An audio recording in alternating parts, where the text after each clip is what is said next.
இங்கே வந்திருக்கின்றார்.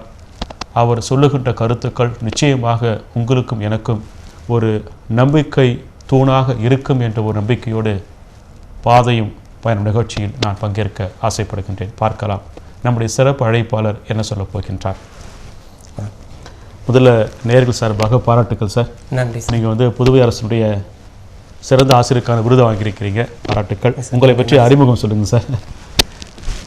என்னுடைய பெயர் அமலோர். நான் பிறந்த ஊர் உதியம்பட்டு, வில்லியனூர் கொம்யூன் பகுதிக்கு சேர்ந்த உதியம்பட்டு என்ற ஊர். அந்த ஊர் முருங்கப்பாக்கத்துலேருந்து வில்லியனூருக்கு போகிற பாதையில் ஏறக்குறைய ஒரு பாதி வழியில் இருக்குது அந்த உதியம்பட்டுன்ற ஊர். அந்த ஊரில் 1960ஆம் ஆண்டு நான் பிறந்தேன். எங்கள் பெற்றோர் ஒரு வறுமையாளர் தான். அவர்களெல்லாம் எங்கள் ஊரில் இருக்கிற எங்கள் ஊர் உதியம்பட்டு பகுதியை சார்ந்த நில சுகந்தார்கள் ரெட்டியார்களுடைய இல்லங்களில் மாடுகளை மேய்த்து கொண்டும் அவருடைய நிலங்களுக்கு நீர் பாய்ச்சி கொண்டும் அந்த கவனித்து கொண்டும் இருந்தவர்கள். அதன் பிறகு என்னை படிக்க வைக்க வேண்டும் என்ற ஆர்வத்தால் நாங்கள் எங்கள் வீட்டில் 6-7 பேர் இப்போ அண்ணன் தம்பிங்க. எனக்கு அப்புறம் எல்லாரையும் படிக்க வச்சாங்க. ஆனால் எங்கள் அண்ணனை மட்டும் அவங்க படிக்க வைக்க முடியல. காரணம் அப்போதைக்கு சூழ்நிலை அவங்களால படிக்க வைக்க முடியல. 2 பேரும் வேலைவாய்ப்புக்காக வெளியில் போகிற சமயத்தில் அம்மாவும் வேலை செஞ்சுருந்தவங்க. இந்த சமயத்தில் பிள்ளைங்களை பார்த்துக்கணுன்றதுக்காக எங்கள் அண்ணன் இஜியில் அவர் பேர், இப்போ தான் சமீபத்தில் ஒரு ஆண்டாவது அவர் இறந்து, அவரை படிக்க வைக்கல. உண்மையிலே அவர் தான் அந்த எங்கள் அப்பா அம்மாவோட எங்கள் அண்ணன் தான் எங்கள் மேலே ரொம்ப பாசம் வச்சு அவர் எங்களை வழிகாட்டினவர் அவர் தான் சொல்லலாம். இப்போ நாங்கள்லாம் இந்த நிலைமைக்கு இருக்கிறோம்னாக்கா எங்கள் அப்பா அம்மாவோட எங்கள் அண்ணன் அண்ணி தான் எங்களை வழிகாட்டினவங்க. எங்கள் அப்பாவே அதை ஒத்துக்குவார். நான் இல்லை உங்கள் அப்பா அம்மா, அவங்க தானே அவங்க அப்பா அம்மான்னு சொல்லிட்டு அவரே சொல்லுவார். அவங்க வழிகாட்டினாங்க. அதில் அதுக்கப்புறம் முதல்ல நான் படித்த பள்ளி உதியம்பட்டிலே ஒரு ப்ரைமரி ஸ்கூல் இருந்தது. அங்கே நான் 4 வயசுலேயே போய் சேர்ந்துட்டேன். இப்போ எல்கேஜி இருக்க மாதிரி ஒரு அன்ஆத்தரைஸ்டு அட்மிஷன் போல் நான் அங்கேயே போட்டாங்க. 4 வயதில் அங்கே படித்தேன். 1வது 2வது அங்கே அந்த பள்ளியில் படித்தேன். 4 வயசு 5 வயசில் அங்கே படிச்சுட்டு மறுபடியும் 5 வயசு பூர்த்தி ஆனோடனே என்ன பண்ணேன், கொம்பாக்கம் அரசு நடுநிலை பள்ளி இருந்தது, அங்கே கொண்டாந்து முறைப்படி எங்களை சேர்த்து விட்டாங்க. அதுக்கப்புறம் அங்கே நல்ல சிறப்பாக படித்தேன். அங்கே 1, 2வது மட்டும் நடந்த நிகழ்ச்சியெல்லாம் எனக்கு தெரியல. ஆனால் 3வதுக்கு அப்புறம் நடந்த நிகழ்ச்சி நல்லா தெரியுது. ஆசிரியர் யார் என்ன சொல்லிக் கொடுத்தாங்கன்னு தெரியுது. நான் ஒவ்வொரு வகுப்பு நான் போகிற ஒவ்வொரு வகுப்புலேயும் நான் தான் லீடராக இருப்பேன். ஃபஸ்ட்டு ரேங்க், செகண்ட் ரேங்க் இதுக்குள்ளே தான் வருவேன் நான். அதுக்கப்புறம் தாண்டி போனதெல்லாம் கிடையாது எப்பயுமே. நான் போகிற அந்த 3வது 4 5வது அதுக்கப்புறம் கூட நான் உயர்நிலை கல்விக்கு போகும்போது ஜீவானந்த அரசு உயர்நிலை பள்ளிக்கு நான் போனேன். அப்பயும் அங்கே 9வது 10வது 11வதுலாம் கூட நான் தான் லீடராக இருந்தேன். வகுப்பில் கொஞ்சம் ஆக்டிவாக இருப்பேன். ஆசிரியர்கிட்டையும் கொஞ்சம் அட்டாச்மெண்ட்டாக இருப்போம். அவங்களும் என்கிட்ட ஃப்ரீயாக பேசுவாங்க, கொள்ளுவாங்க. அந்த மாதிரி படித்து 1977ஆம் ஆண்டு எஸ்எஸ்எல்சி பொதுத்தேர்வில் ஜீவானந்த அரசு உயர்நிலைப் பள்ளியில் முதல் மாடனாக தேர்ச்சி அடைந்தேன். நான் இப்போ வாங்கின மார்க்கு 478 மார்க்கு. 600 மார்க்குக்கு 478 மார்க் வாங்கினேன். இந்த மார்க்கை வாங்கிக்கிட்டு எங்கள் ஊருக்கு கொண்டு போய் நான் எங்கள் ஊரில் இருக்கிறவங்க கிட்ட காட்டும்போது அவங்க என்ன சொன்னாங்கன்னா, இது என்னடா இது மார்க்கு தானா, உண்மையிலே இது மார்க்கு தானா அப்படின்னு கேட்குறேன். இல்லை வேறு ஏதாவது நம்பர், ரெஜிஸ்டர் நம்பரு, அந்த மாதிரி சீரியல் நம்பர், அந்த மாதிரி எதனா நம்பராடான்னு அவங்க ரொம்ப ஆச்சரியப்பட்டாங்க. எங்கள் ஊரில் இருக்கிறவங்க எல்லாரும் அந்த அட்டையை வாங்கி எல்லாரும் பார்த்தாங்க, ரொம்ப ஆச்சரியத்தோடு பார்த்தாங்க. ஏன்னா எங்கள் ஊரில் அந்த பேட்ச் தான் முதல்ல எஸ்எஸ்எல்சி தாண்டுற பேட்ச், அந்த பேட்ச் தான். அதுவும் குறைஞ்ச மதிப்பெண்ணெல்லாம் ஃபெயிலானவங்க நிறைய பேர் ஃபெயில் ஆகிட்டு இருக்கிறது. அப்புறம் அந்த மாதிரி சூழ்நிலையில் அந்த மாதிரி ஒரு ஊரில் நான் இவ்வளோ மார்க் வாங்கிட்டேன்னா யாருக்குமே ஒரே ஆச்சரியமாக இருந்தது. எல்லாருமே எங்கள் ஊரில் எல்லாருமே வாங்கி பார்த்தாங்க. அதே போல் இந்த சமீபத்தில் இந்த செப்டம்பர் 15ஆம் தேதி ஒரு நிகழ்ச்சி நடந்தது. எனக்கு இந்த அரசாங்கத்துக்கு நான் தலை வணங்கி நன்றியை சொல்லி கடமைப்பட்டுக்கிறேன். அந்த அரசாங்கம் எனக்கு இந்த வட்டார விருது கல்வி அமைச்சர் வட்டார விருதை வழங்கினப்புறம் அந்த எடுத்துன்னு போய் எங்கள் ஊரில் இருக்கிற எல்லாருமே அதை பார்த்தாங்க, மகிழ்ந்தாங்க, ரொம்ப சந்தோஷப்பட்டாங்க. அதுக்கடுத்து என்னோடய உயர்நிலை பள்ளிக்கு அப்புறம் நான் என்ன பண்ணேன், 11th பாஸ் பண்ணிட்டதுக்கப்புறம் உடனே பாலிடெக்னிக் போய் சேர்ந்தேன். என்னை எங்கள் அப்பா ஒரு இன்ஜினியர் ஆக்கணும்னு சொல்லிட்டு விரும்பினால நான் பாலிடெக்னிக் போய் சேர்ந்தேன். அங்கே ஒரு 1 இயர் ஒரு 10 டேஸ் படிச்சுருந்தேன். அங்கே பாட ஆரம்பித்தாங்க. ஃபிசிக்ஸ் டீச்சர் வந்தாது. ஃபண்டமெண்டல் குவான்டிட்டிஸ், டிரைவ்டு குவான்டிட்டிஸ் சொன்னார். எல்லாத்தையும் ரெக்கார்ட் பண்ணிவிட்டு படிச்சுன்னு ஆர்வம் படிச்சுருக்கிற நேரத்தில் திடீர்னு ஒரு நாள் நம்ம பாண்டிச்சேரி டீச்சர் ட்ரைனிங் சென்டர்லேருந்து ஒரு கால் லெட்டர் வருது. ஏன்னா அங்கேயும் அப்ளிகேஷன் போட்டிருந்தோம், 2 மணி நேரத்தில் அப்ளிகேஷன் போட்டிருந்தோம், அங்கேயும் போட்டிருந்தோம். அங்கேருந்து கால் லெட்டர் வருது, உடனே நீங்கள் ஜாயின் பண்ணின்னு சொன்னாங்க. எங்கள் அப்பா என்ன பண்ணார், அவர் யாரோ குழப்பி விட்டுக்கிறாங்க பொழுது. உடனே என்கிட்ட சொல்கிறார், நீ பாலிடெக்னிக் படிக்குவானா, நம்ம உன்னால் படிக்க வைக்க எனக்கு வசதி இல்லை, உனக்கு அப்புறம் இத்தனை பிள்ளைங்க இருக்கிறாங்க, அதனால் நீ படிக்க வைக்க முடியாது, அதனால் டீச்சர் ட்ரைனிங் போகணும்னு சொல்லிட்டு என்ன பண்ணார், என்ன சொன்னார். நான் கொஞ்சம் அரைக்குறை மனசாக தான் என்ன பண்ணேன், டிசி வாங்கிட்டு எங்கள் அப்பாவும் எங்கள் சித்தப்பாவும் இவருக்கு அவர் துணை, அவருக்கு இவர் துணை, இவங்க 2 பேர் எனக்கு துணை. அந்த மாதிரியா போய் என்ன பண்ணுவோம், டீச்சர் ட்ரைனிங்கில் சேர்த்து விட்டாங்க. என்ன சேர்த்து விட்டோடனே ஃபஸ்ட் நாள் டே கிளாஸ் அட்டன் பண்ணிட்டு வீட்டுக்கு வந்தோடனே ஓராமான்னு உட்காந்து அழுகுறேன். மழையாக பொழிகிறேன். ஏன்னா நல்லா படிச்சுன்னு வேறு வழியில் நான் தேடி இருந்தேன், வேறு கனவுல இருந்தேன். என்ன திடீர்னு ஒரு ட்ராக் சடனாக ஒரு ட்ராக்கு மாற்றி விட்டுருச்சு. என்ன நான் அழுவத்தை பார்த்துட்டு எங்கள் அப்பா உட்காந்து அழுகுறாரு, எங்கள் அம்மா உட்காந்து அழுகுறாங்க, எல்லாருமே உட்காந்து அழுகுற ஆரம்பிச்சிடுறாங்க. எங்கள் விடே ஒரு மாதிரி இருந்தது. அந்த மாதிரி அந்த சாயந்தரம் நேரம் எல்லாம் ஞாபகம் இருக்குது எனக்கு. அதுக்கப்புறம் இந்த மாதிரி சூழ்நிலை தான் என்னுடைய அடுத்த கல்வி உயர்கல்வி ஆரம்பிக்குது. சரின்னு சொல்லிட்டு நாங்கள் என்ன பண்ணோம், கவலைப்படாமல் இந்த டீச்சர் ட்ரைனிங்கை நல்லா படித்து அதில் ஃபஸ்ட்டு மார்க் தான் 60% மேலே ஏதோ ஒரு ரேஞ்ச் இருந்தது. அது ஃபஸ்ட்டு 60% தான், எக்ஸாக்ட்லி 60% மார்க் வாங்கி டீச்சர் ட்ரைனிங்கு அந்த டிடிஎட் கோர்ஸ் நாங்கள் தான் ஃபஸ்ட்டு லாஸ்ட் செட்டு, டிடிஎட் கோர்ஸும் லாஸ்ட் செட்டு அதை பாஸ் பண்ணிட்டோம். அது பாஸ் பண்ணி முடிச்ச உடனே குடும்ப வறுமை காரணமாக நான் ஒரு ப்ரைவேட் ஸ்கூலில் உடனே வேலை செய்ய வேண்டியதாக போச்சு. 150 ரூபா வேலை கொடுத்தாங்க. 150 ரூபா மாதம் சம்பளம் எங்களுக்கு. நெல்தோப்பில் புட்சப்பன்னு ஒரு ஸ்கூல் இருந்து அந்த ஸ்கூலில் பிரைமரி ஸ்கூல் டீச்சராக ஒரு 2 வருஷம் ஒர்க் பண்ணேன். அதுக்கப்புறம் என்ன பண்ணேன், உடனே 81 எங்களுக்கு வேலை கொடுத்தாங்க. வேலை கொடுத்தா ஃபஸ்ட்டு நான் போன ஸ்கூல் வந்து திருக்கனூர் பக்கத்தில் மணவெளின்னு ஒரு ஊர் இருக்குது, கொடாத்தூர் மணவெளி கூட சொல்லுவாங்க அந்த ஊரை. அந்த ஊரில் அதான் போனேன். அங்கே போய் பார்த்தாக்கா அங்கே ஸ்கூல் இல்லை. நான் போய் கேட்குறேன் ஸ்கூல் எங்கேன்னு சொல்லிட்டு அங்கே ஒரு வீட்டை கேட்கும்போது அவங்க என்ன பண்ணுறாங்க, இதுதான் ஸ்கூல்னு சொல்லிட்டு ஒரு மாரியம்மன் கோயிலை காட்டுறாங்க. அங்கே மாரியம்மன் கோயிலை சுற்றி ஒரு 20-22 பிள்ளைங்க, சின்ன ஃபஸ்ட் அண்ட் செகண்ட் ஸ்டாண்டர்ட் பிள்ளைங்க அங்கே விளையாடிட்டு இருக்கிறாங்க. அங்கே இதான் ஸ்கூலுன்றாங்க. ரெக்கார்டில் எங்கன்னு கேட்டாங்க, எங்கள் வீட்டில் தான் சார் இருக்குது வாங்கன்னு சொல்லிட்டு என்ன பண்ணாங்க, ஒரு அட்மிஷன் ரெஜிஸ்டரும் ஒரு அட்டண்டன்ஸ் ரெஜிஸ்டரும் கொண்டாந்து கொடுக்குறாங்க. கன்சாலிட்டர் மார்க்கும் அட்டண்டன்ஸும் கொண்டாந்து கொடுக்குறாங்க. இதான் ஒரு சேரு, இந்த ரெக்கார்டு, இது அப்படியே அவங்க வீட்டில் இருக்குது. இதான் ஸ்கூலுங்க. நான் போகும்போது தான் ஸ்கூல். என்ன காரணம்னா அது வந்து ஓராசிரியர் பள்ளி. அங்கே வந்து ஃபஸ்ட்டு செகண்ட் ஸ்டாண்டர்ட் மட்டும்தான் கிளாஸ். அங்கே இப்போ தான் ஆரம்பித்த பள்ளி வேறு, அது இப்போ தான் ஆரம்பிக்கப்பட்ட பள்ளி அது. ஏன்னா அந்த ஊர் கொஞ்சம் தனிமையாக இருக்கும், கொடாத்தூரோட கொஞ்சம் தள்ளி ஒரு 1 கிலோமீட்டர் தூரத்தில் தனிமையாக இருக்கும். அதனால் அந்த ஊர் பிள்ளைங்க தூரமாக போக வேணாம், பஸ் ரூட் பக்கமாக வரணும். குறுக்காலும் வழி கழனி வழியெல்லாம் வழிக்குது கொடாத்தூர் போகிறதுக்கு, பஸ் ரூட்டு போகிற மெயின் ரோடாலையும் வரணும். அது ரெண்டுமே பிள்ளைங்க சின்ன பிள்ளைங்களுக்கு சிரமன்றதுனால அந்த ஊருக்காரங்க என்ன பண்ணாங்க, அப்போ இருக்கிற கொஞ்சம் சிபாஸில் அந்த ஸ்கூல் வாங்கிட்டாங்க. பக்கத்து ஸ்கூல்லேருந்து ஒரு வாத்தியார் அங்கே வேலை பார்த்துருக்காரு. இதுதான் அந்த ஸ்கூலுடைய கண்டிஷன். நான் போகும்போது அங்கே ஒரு ஸ்கூலுக்கான ஒரு அடையாளமும் அங்கே இல்லை. வேப்பமரத்தடியில் ஒரு சேரை இருக்குது, இவங்க பிள்ளைங்க அங்கே தான் இருக்காங்க. அது ஒரு அம்மன் கோயிலுக்கு தான். அந்த அம்மன் கோயில் காம்பவுண்ட் இருக்குது, காம்பவுண்டுக்குள்ளார வேப்பமரத்தில் கீழே தான் கிளாஸ் போயிட்டுருக்கு இவங்களுக்கு. அப்புறம் நான் அங்கே போயிட்டு என்ன பண்ணேன், உடனே கொஞ்சம் நல்லா சொல்லிக் கொடுத்தேன்னா எனக்கு ப்ரைவேட் ஸ்கூலில் கொஞ்சம் வேலை செஞ்ச கொஞ்சம் அந்த ஒரு சிஸ்டமேட்டிக் நாலேஜ் மற்றத்துக்கு எங்களுக்கு டீச்சர் ட்ரைனிங் ஸ்கூலில் சொல்லிக் கொடுத்த அந்த டெக்னிக் எல்லாத்தையும் வச்சு இந்த பிள்ளைங்களை சூப்பராக கொண்டு போனேன். ஃபஸ்ட்டு என்ன பண்ணேன்னா நான் செஞ்ச அங்கே வேலை ஸ்லேட்டெல்லாம் தூக்கி போட்டேன். ஸ்லேட்டு பலப்பெல்லாம் தூக்கி போட்டு நோட்டு வாங்கி கொடுத்து, செக்கட் நோட்டு, 2 லைனு அந்த மாதிரி சிங்கிள் லைன் நோட்டெல்லாம் வாங்கி கொடுத்து நோட்டில் எழுதி விட்டேன் பசங்களை. அது நல்லா இருந்தது. அதெல்லாம் பசங்க வீட்டில் போய் பேரண்ட் காட்ட உடனே பேரண்ட் என்ன பண்ணாங்க, ரொம்ப சந்தோஷம் பண்ணி வச்சு அவங்களுக்கு. அவங்க அப்புறம் கொஞ்சம் நல்லா விசாரிக்க ஆரம்பித்தாங்க, பேச ஆரம்பித்தாங்க என்கிட்ட.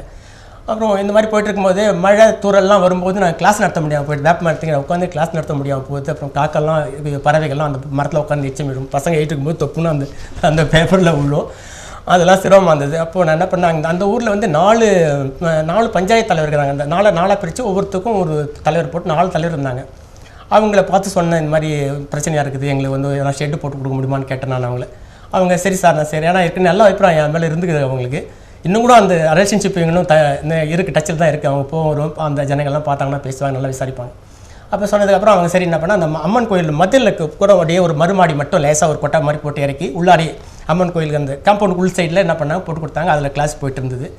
அப்புறம் வேறு டிஎஸ்ன்னு சொல்லிட்டு ஒரு ஆஃபீஸர் இருப்பார் எங்களுக்கு, அவங்க ஸ்கூல்லாம் இன்ஸ்பெக்ட் பண்ணுறாங்க. அவங்க கிட்ட சொன்னேன், எனக்கு எங்கள் பிள்ளைங்களுக்கு வந்து பெஞ்சு எல்லாம் வேணும்னு சொல்லிட்டு சொன்னார். அப்புறம் நான் பின்னாடி தரையில் உட்காந்துக்கிறாங்க, பெஞ்சு வேணும் அப்படின்னு சொன்னதுக்கப்புறம் அவர் வந்து வேறு ஸ்கூலில் உபயோகம் இல்லாத பெஞ்செல்லாம் எடுத்துன்னு போகணும்னு சொல்லிட்டு சொன்னார். நான் வண்டி வச்சு அதை கொண்டாந்து எங்கள் பிள்ளைங்க இறக்கிட்டேன். அதுக்கப்புறம் பக்காவாக ஷெட்டு போடணும், கவர்மெண்ட் டைமென்ஷன் படி பக்காவாக ஷெட் போடணும்னு சொல்லிட்டு அதை சாங்ஷன்லாம் வாங்கி கொட்டேஷன்லாம் வாங்கி அனுப்பி விட்டோம். அந்த கொட்டேஷன் இவங்க அந்த ஊராரே எடுத்துக்கிட்டாங்க, நாங்களே கட்டுறோம் சார் சொல்லிட்டு எடுத்துக்கிட்டாங்க. இடம்னு பார்க்கும்போது அந்த மாரியம்மன் கோயிலுக்கு அடுத்த மாதிரி கொஞ்சம் கோயிலுக்கு சொந்தமான இடம் கொஞ்சம் இருந்தது, நல்லா அகலமான இடம் தான். அந்த இடத்துல என்ன பண்ணாங்க, கோட்டா போட்டு கொடுத்தாங்க. அதுக்கப்புறம் அப்படியே கொட்டா போட்டு பெஞ்செல்லாம் ஃபுல் ஃபர்னிஷ்ட் ஆகிடுச்சு. இப்போ ஸ்கூல் வந்து ஃபுல் ஃபர்னிஷ்ட் ஆகிடுச்சு, நம்ம ஜாலியாக போயிட்டுருக்கு. அந்த மாதிரி ஒரு 3 வருஷம் 4 வருஷம் கூட போயிடுது. அதுக்கப்புறம் என்ன பண்ணாங்க, அந்த இடத்தையே வந்து எழுதி கொடுத்துருங்க, நீங்கள் கவர்மெண்ட்டுக்கு எழுதி கொடுத்தீங்கன்னா அவங்க வந்து பில்டிங் கட்டிடுவாங்கன்னு சொல்லிட்டு அந்த ஊராட்சி சொன்னால் அவங்களும் அதுக்கு ஒத்துழைப்பு கொடுத்தாங்க. எல்லாரும் 4 பஞ்சாயத்தாரும் சேர்ந்து அந்த கோயில் இடத்த என்ன பண்ணால் கவர்மெண்ட்டுக்கு எழுதி கொடுத்து, அதுக்கப்புறம் பிடபிள்யூக்கெலாம் அந்த ஃபைல் போய் அறநிலையத்துறையெல்லாம் ஃபைல் எல்லாம் போயிட்டு பில்டிங் கட்டுற ஸ்டேஜில் ஏன்னா 1986 நான் உடனே அந்த ட்ரான்ஸ்ஃபர் ஆகி ஸ்கூல் நான் வந்து விவேகானந்தா கவர்மெண்ட் பாய்ஸ் ஹை ஸ்கூலுக்கு வர ட்ரான்ஸ்ஃபர் ஆக வேண்டியதாக போயிடுச்சு. ஸோ அது வந்து அந்த ஸ்கூல். அதுக்கடுத்தது இங்கே வரும்போது விவேகானந்தா ஸ்கூலில் வந்து என்ன பண்ணுவோன்னா, அப்போ வந்து சோஷியல் வெல்ஃபேர் டிபார்ட்மெண்ட்டில் தாழ்த்தப்பட்ட பிள்ளைங்களுக்கெல்லாம் வந்து ஈவினிங் டியூஷன் வைப்பாங்க. அந்த டியூஷன் நான் எடுத்து சொல்லி கொடுத்துருந்தேன். அந்த தனியாக இருக்கும் அந்த ஸ்கூலில், கொஞ்சம் காடாட்டம் இருக்கும், 6 மணிக்கு மேலே ரொம்ப விட்டுடும், அது தனியாக இருக்கும். அந்த நேரத்தில் 6லேருந்து 8 வரைக்கும் ஒரு குண்டு பல்பை போட்டுக்கின்னு பசங்களை சுற்றுப்பத்தில் இருக்கிற அந்த சுத்தப்பட்ட இருக்கிற அந்த தாழ்த்தப்பட்ட மக்கள், அது இல்லாமல் வேறு பிள்ளைங்கள்லாம் கூட இருப்பாங்க, எல்லாரையும் அரவணைச்சி பாடம் சொல்லி கொடுத்துருப்பேன். அவங்கெல்லாம் இப்போ நல்ல நிலையில் இருக்கிறாங்க, எங்கே பார்த்தாலும் வணக்கம் சார் அப்படின்றாங்க. எல்லாம் இப்போ போலீஸ்காரு, டாக்டரு, கிளார்க்கு, அந்த மாதிரி வக்கீல், அந்த மாதிரி பழைய நிலையில் எல்லோரும் இருக்கிறாங்க, எங்கே பார்த்தாலும் மரியாதை சொல்லுவாங்க. அந்த ஸ்கூலில் இருக்கும்போது வேறு நான் செஞ்ச வேலை என்னென்னா, நான் ஆக்சுவலாக அங்கே வந்து ப்ரைமரி ஸ்கூல் டீச்சர் தான். அங்கே வந்து NSS எடுக்கிற ஒரு பொறுப்பையும் கொடுத்தாங்க, நேஷ்னல் சர்வீஸ் ஸ்கீம் அந்த இதையும் கொடுத்தாங்க. வழக்கமாக வந்து பிரைமரி ஸ்கூல் டீச்சர்ஸ் அதை கொடுக்க மாட்டாங்க, லெக்சரர் தான் கொடுப்பேன். ஏன்னா அது வந்து NSS வந்து +1 +2 மாணவர்களுக்கு தான்ன்றதால ஒரு பிரைமரி ஸ்கூல் டீச்சருக்கு அந்த வேலையை கொடுக்க மாட்டாங்க.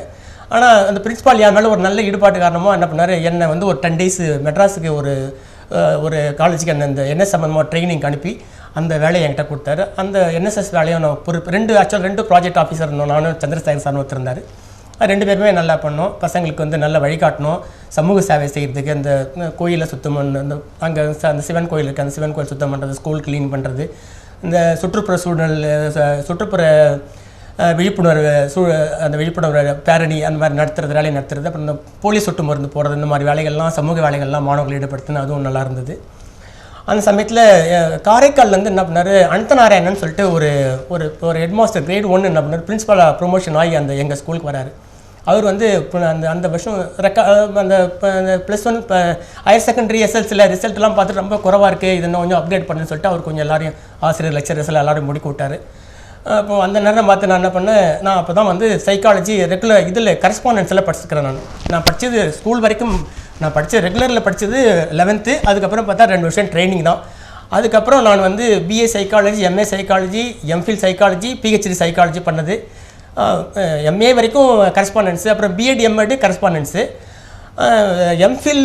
MPhil சைக்காலஜி பண்ணதும் PhD சைக்காலஜி பண்ணதும் ஸ்கூலில் 2 வருஷம் நான் லீவ் போட்டுட்டு, லாஸ் ஆஃப் பேயில் லீவ் போட்டுட்டு அந்த ஒரு அவுட் ஆஃப் இன்ட்ரெஸ்ட்டில் அதை போய் நான் வந்து அண்ணாமலையில் படிச்சுட்டு வச்சுங்களேன். நான் இப்போ இந்த 86 எல்லாம் என்ன பண்ணுறேன்னா BA சைக்காலஜி படிச்சுக்கிறேன். BA சைக்காலஜியில் நிறைய தியரிஸ்லாம் வருது, எப்படி ஒரு இண்டிவிஜுவல்ஸை எப்படி மோட்டிவேட் பண்ணலாம் அப்படின்ற மாதிரிலாம் வருது. அதில் ஒரு தியரி என்னென்னா ஸ்கின்னருடைய தியரி. அதில் வந்து ரீஎன்ஃபோர்ஸ்மெண்ட் கொடுத்தோம்னா, இன்சென்டிவ் கொடுத்தோம்னா ஒரு பிஹேவியரை ஷேப் பண்ணலான்னு சொல்லிட்டு அவருடைய தியரி வருது. அதனால் நான் என்ன பண்ணேன், என்ன ஒரு கொஞ்சம் அமௌண்ட்டை காசு பிரின்ஸிபால் கையில் கொடுத்து, இன்னும் நம்ம ஸ்கூலில் SSLCலையும் ஹையர் செகண்டரிலையும் ஃபஸ்ட்டு வர்ற பிள்ளைங்களுக்கு இந்த பரிசை கொடுங்கன்னு சொல்லிட்டு அவர்கிட்ட நான் சொன்னேன்.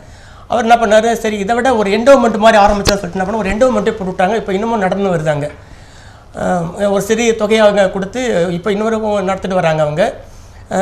அந்த ஸ்கூலில் ஒவ்வொரு வருஷமும் இப்போ SSLCயில் ஃபஸ்ட்டு வர பிள்ளைக்கும் ஹையர் செகண்டரியில் ஃபஸ்ட்டு வர பிள்ளைங்களுக்கும் அந்த அமௌண்ட்டில் கிடைக்கிற வட்டியே என்ன பண்ணுறாங்க, பிரித்து கொடுத்துன்னு வராங்க. அந்த வேலை அது வரைக்கும் அங்கே செஞ்சுது. அதோட ஹையர் செகண்டரி ஸ்கூல் முடிச்சு உடனே கொம்பாக்கம் பிரைமரி ஸ்கூலுக்கு என்ன ட்ரான்ஸ்ஃபர் பண்ணி அனுப்பிவிட்டாங்க. அந்த கொம்பாக்கத்தில் ஒரு 4 வருஷம் இருந்தேன். அங்கே எங்கள் பிள்ளைங்க, நானே படித்த ஸ்கூல், கொம்பாக்கம் ஸ்கூல்ன்றது நானே படித்த ஸ்கூல், எங்கள் ஊர் பிள்ளைங்க, சுற்று வட்டாரத்தில் இருக்கிற பிள்ளைங்க, ஏன்னா கொம்பாக்கம் நான் அந்த பிள்ளைங்களுக்கு நல்லா சொல்லிக் கொடுத்துருந்தேன். 1வது நான் கேட்டு வாங்கிட்டேன், 5வதையும் கேட்டு வாங்கிட்டேன். ஏன்னா 1வது அடிப்படை போட வேண்டிய கிளாஸு, 5வது வெளியே போட வேண்டிய கிளாஸு. ஸோ அது எனக்கு தலைமை ஆசிரியர் இருந்தவர், எனக்கு ஆசிரியராக நான் 2வது படிக்கும்போது எனக்கு ஆசிரியராக இருந்தவர் திரு பாவாடை சார், பாவாடை அப்படின்றவர், முருங்கை பக்கத்தில் இருக்கிறவர். அவர் எனக்கு தலைமை ஆசிரியர் இருக்கிறதுனால நான் சொல்கிறபடி எனக்கு தெரியும், அண்டர்ஸ்டாண்டிங் இருக்குது எனக்கு அவருக்கு. அவர் சரி ஓகேன்னு சொல்லிட்டாரு. அந்த 1வது பிள்ளைங்களுக்கு நல்லா எழுத படிக்க கற்றுக் கொடுத்துட்டு, அதே போல் இந்த வெளியில் போகிற பிள்ளைங்களும் நல்லா ஸ்ட்ராங்காக ட்ரைனிங் கொடுத்து அனுப்பிச்சேன். அவங்கெல்லாம் நான் வெளியில் வந்துட்டு ஸ்கூல் விட்டு வேறு ஸ்கூலுக்கு வந்ததுக்கப்புறம் அவங்களாம் SSLC வரும்போது சூப்பர் ரிசல்ட் வந்தது. அதை நான் பார்த்தேன், நான் கண் கூட பார்த்தேன். நான் அது இந்த மாதிரி அங்கே இப்போ கொம்பாக்கம் ஸ்கூலில் என்னுடைய சர்வீஸ் போயிட்டு இருந்தது. அதுக்கப்புறம் கொம்பாக்கம் ஸ்கூலில் இருக்கும்போது 24 இயர்ஸ் ஆகிடுச்சு. இது வரைக்கும் 24 இயர்ஸ் PhD-யாக 24 இயர்ஸ் சர்வீஸ் முடிச்சாச்சு. 24th இயர் முடிஞ்சதுக்கப்புறம் என்ன பண்ணால், என்னை ப்ரொமோஷன் கொடுத்து ஸ்கூல் அசிஸ்டண்ட்டாக ப்ரொமோஷன் கொடுத்து கூனிச்சம்பட்டு ஸ்கூலுக்கு அங்கே அனுப்பி விட்டாங்க. கூனிச்சம்பட்டு ஸ்கூலில் ப்ரைவேட் இது PhD-யாக ஸ்கூல் அசிஸ்டன்ட் கிரேட் 2 தான் TGTன்னு சொல்கிறோம்ல, அந்த இதுக்கு அனுப்பி விட்டாங்க. அங்கே ஒரு மாதம் தென்ன உடனே என்ன பண்ணாங்க, ஏமலா ஹையர் செகண்டரி, மரமலை அடிகள் ஹையர் செகண்டரி ஸ்கூலுக்கு அங்கே அனுப்பி விட்டாங்க. அங்கே ஒரு 2-3 மாதம் தன்ன உடனே என்ன பண்ணாங்க, STCயில் வந்து கைடன்ஸ் அண்ட் கவுன்சிலிங் நடத்துகிற டீச்சர்ஸுக்கு ட்ரைனிங் கொடுக்குறதுக்கு ஆள் தேவைப்படுன்னு சொல்லிட்டு ஒரு டைரக்டர் என்ன பண்ணார், என்ன வர வச்சு உன்னுடைய சம்மதம் தான், நீ செய்கிறியா, எனக்கு இந்த மாதிரி ஹெல்ப் பண்ணணும்னு கேட்டார் அவர். சரி சார் நான் செய்கிறேன்னு சொன்னால் உடனே ஆஃபீஸ் ஆர்டரில் அங்கேருந்து என்ன STCயில் கொண்டு வந்து போட்டாங்க, அப்பாயின் பண்ணாங்க. ஆஃபீஸ் ஆர்டரில் சம்பளம் அங்கே வாங்கிக்கணும், சர்வீஸ் இங்கே பண்ணணும், அந்த மாதிரி ஒரு நிலைமை அது. அந்த மாதிரி ஒரு 1 இயர் இங்கே இது பண்ணிகிட்டு இருந்தேன். நல்லாவே செஞ்சுருந்தேன். அந்த லெக்சரர்ஸுக்கும் லெக்சர்ஸ் ஒரு ட்ரைனிங் கொடுத்தோம், ஒரு 5 days ட்ரைனிங் கொடுத்தேன். ட்ரைனிங் நான் மட்டும் இல்லாமல் கோயம்புத்தூர், அண்ணாமலை யூனிவர்சிட்டி, மெட்ராஸ் யூனிவர்சிட்டி, அந்த மாதிரி பல யூனிவர்சிட்டிலேருந்து ப்ரொஃபஸர், சைக்காலஜி ப்ரொஃபஸர்ஸ் வர வச்சு இந்த டீச்சர்ஸ், ஏன்னா ரொம்ப முக்கியம், சைக்காலஜி நாலேஜ் வந்து ஒரு டீச்சருக்கு ரொம்ப முக்கியம். அது இல்லைன்னா மாணவர்களை அவங்க புரிஞ்சிக்க முடியாது, மாணவர்களுக்கு பாடம் சொல்லி தர முடியாது, வழிகாட்டவும் முடியாது அவங்களால. ஸோ அந்த மாதிரி வெளியிலேருந்தெல்லாம் நிறைய நல்ல டேலண்டட் பர்சனை வர வச்சு ஒரு 5 days ட்ரைனிங் கொடுத்து, என்னுடைய மோட்டிவ் என்னன்னா இந்த டீச்சர்ஸை என்ன பண்ணணும், காரைக்கால் மாநிலம்லாம் வந்தாங்க. அதான் என்னுடைய மோட்டிவ். இப்படி போயிட்டு இருக்கிறேன் நான். என்னென்னா பல ரீஜன்லேருந்து எல்லா ரீஜன்லேருந்தும் ஆளுங்களை டீச்சர்ஸை லெக்சரர்ஸை வர வச்சு அவங்களுக்கு ட்ரைனிங், சைக்காலஜி ட்ரைனிங் கொடுத்து, அவங்க ஒர்க் பண்ணுற ஸ்கூலில் அவங்கள ஒரு கவுன்சிலர் போல் போட்டு டீச்சராகவும் ஒர்க் பண்ணணும். அண்ட் அடிஷன் டு தட் அவங்க மாணவர்களுக்கு பிரச்சனையான மாணவர்களுக்கு எஜுகேஷனலாக கவுன்சிலிங் கைடன்ஸு இது கொடுக்குற மாதிரி ஏற்பாடு பண்ணணும்னு சொல்லிட்டு அந்த ஸ்கீமோடு நான் போயிட்டு இருந்தேன். ட்ரைனிங்லாம் கொடுத்தேன்.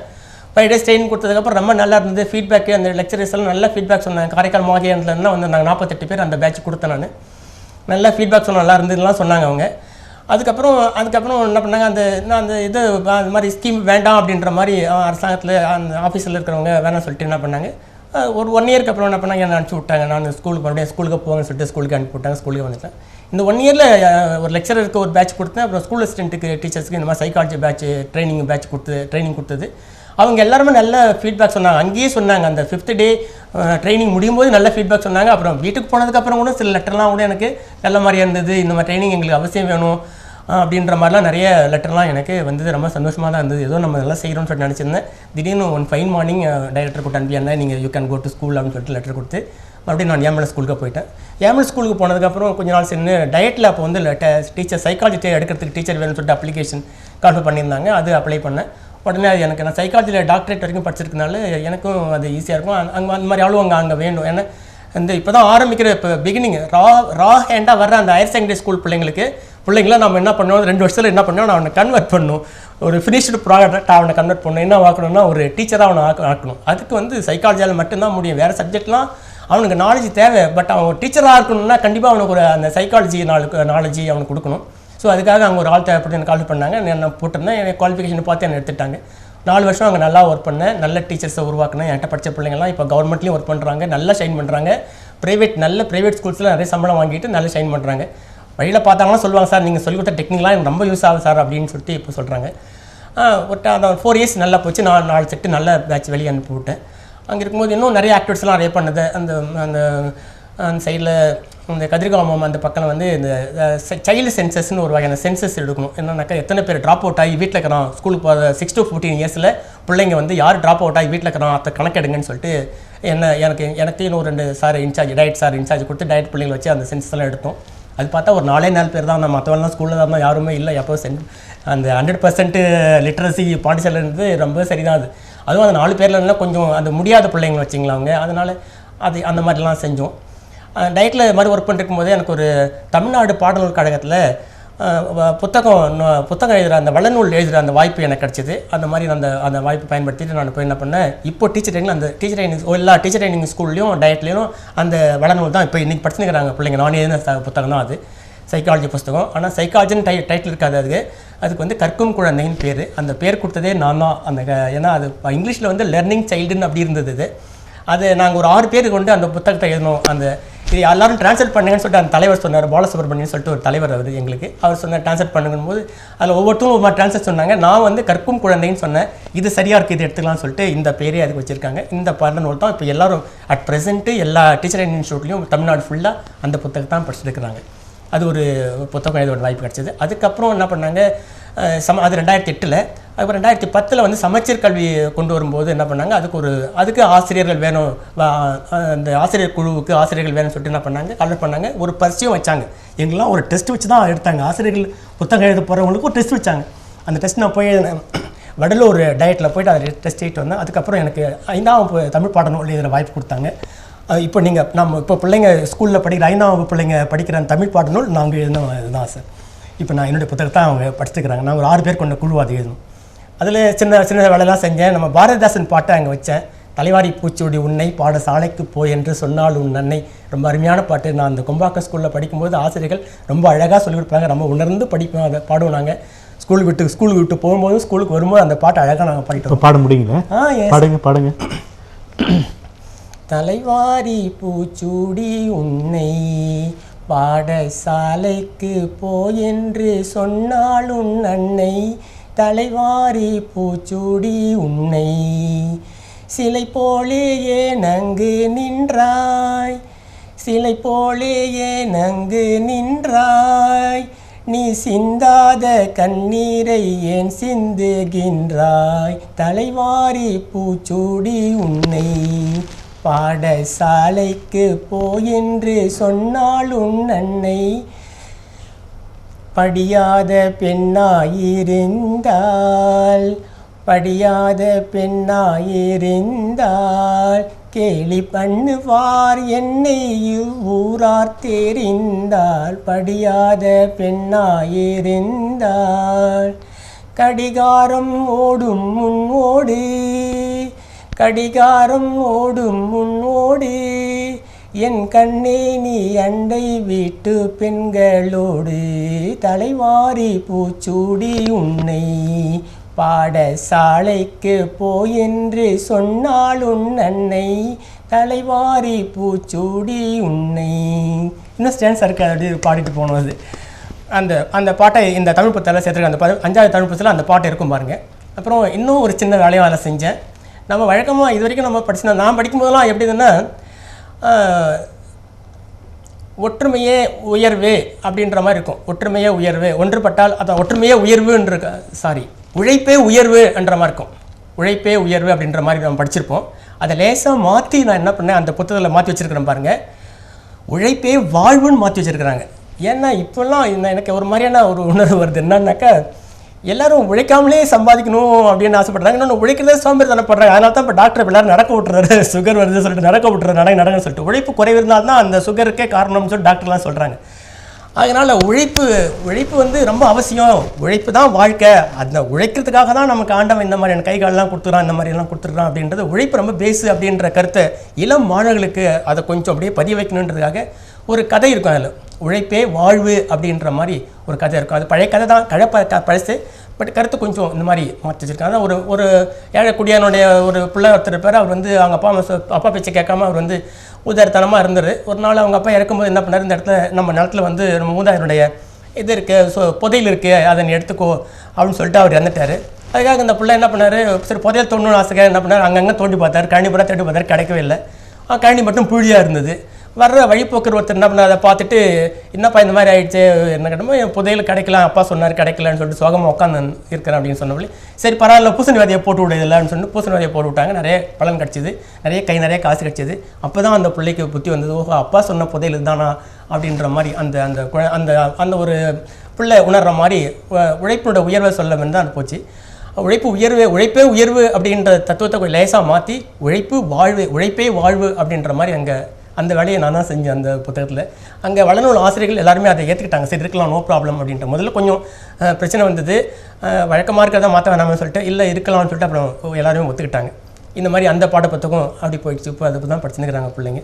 அப்புறம் டயட்டுக்கு அப்புறம் என்ன பண்ணும், டயட்டில் இன்னும் நிறைய வேலைலாம் இருந்தது. அதுக்கப்புறம் டயட்டு முடிஞ்சோடனே 4 இயர்ஸ் முடிஞ்சோடனே என்னை வந்து எங்கள் திருவிக்கா ஸ்கூலுக்கு அனுப்பிவிட்டாங்க.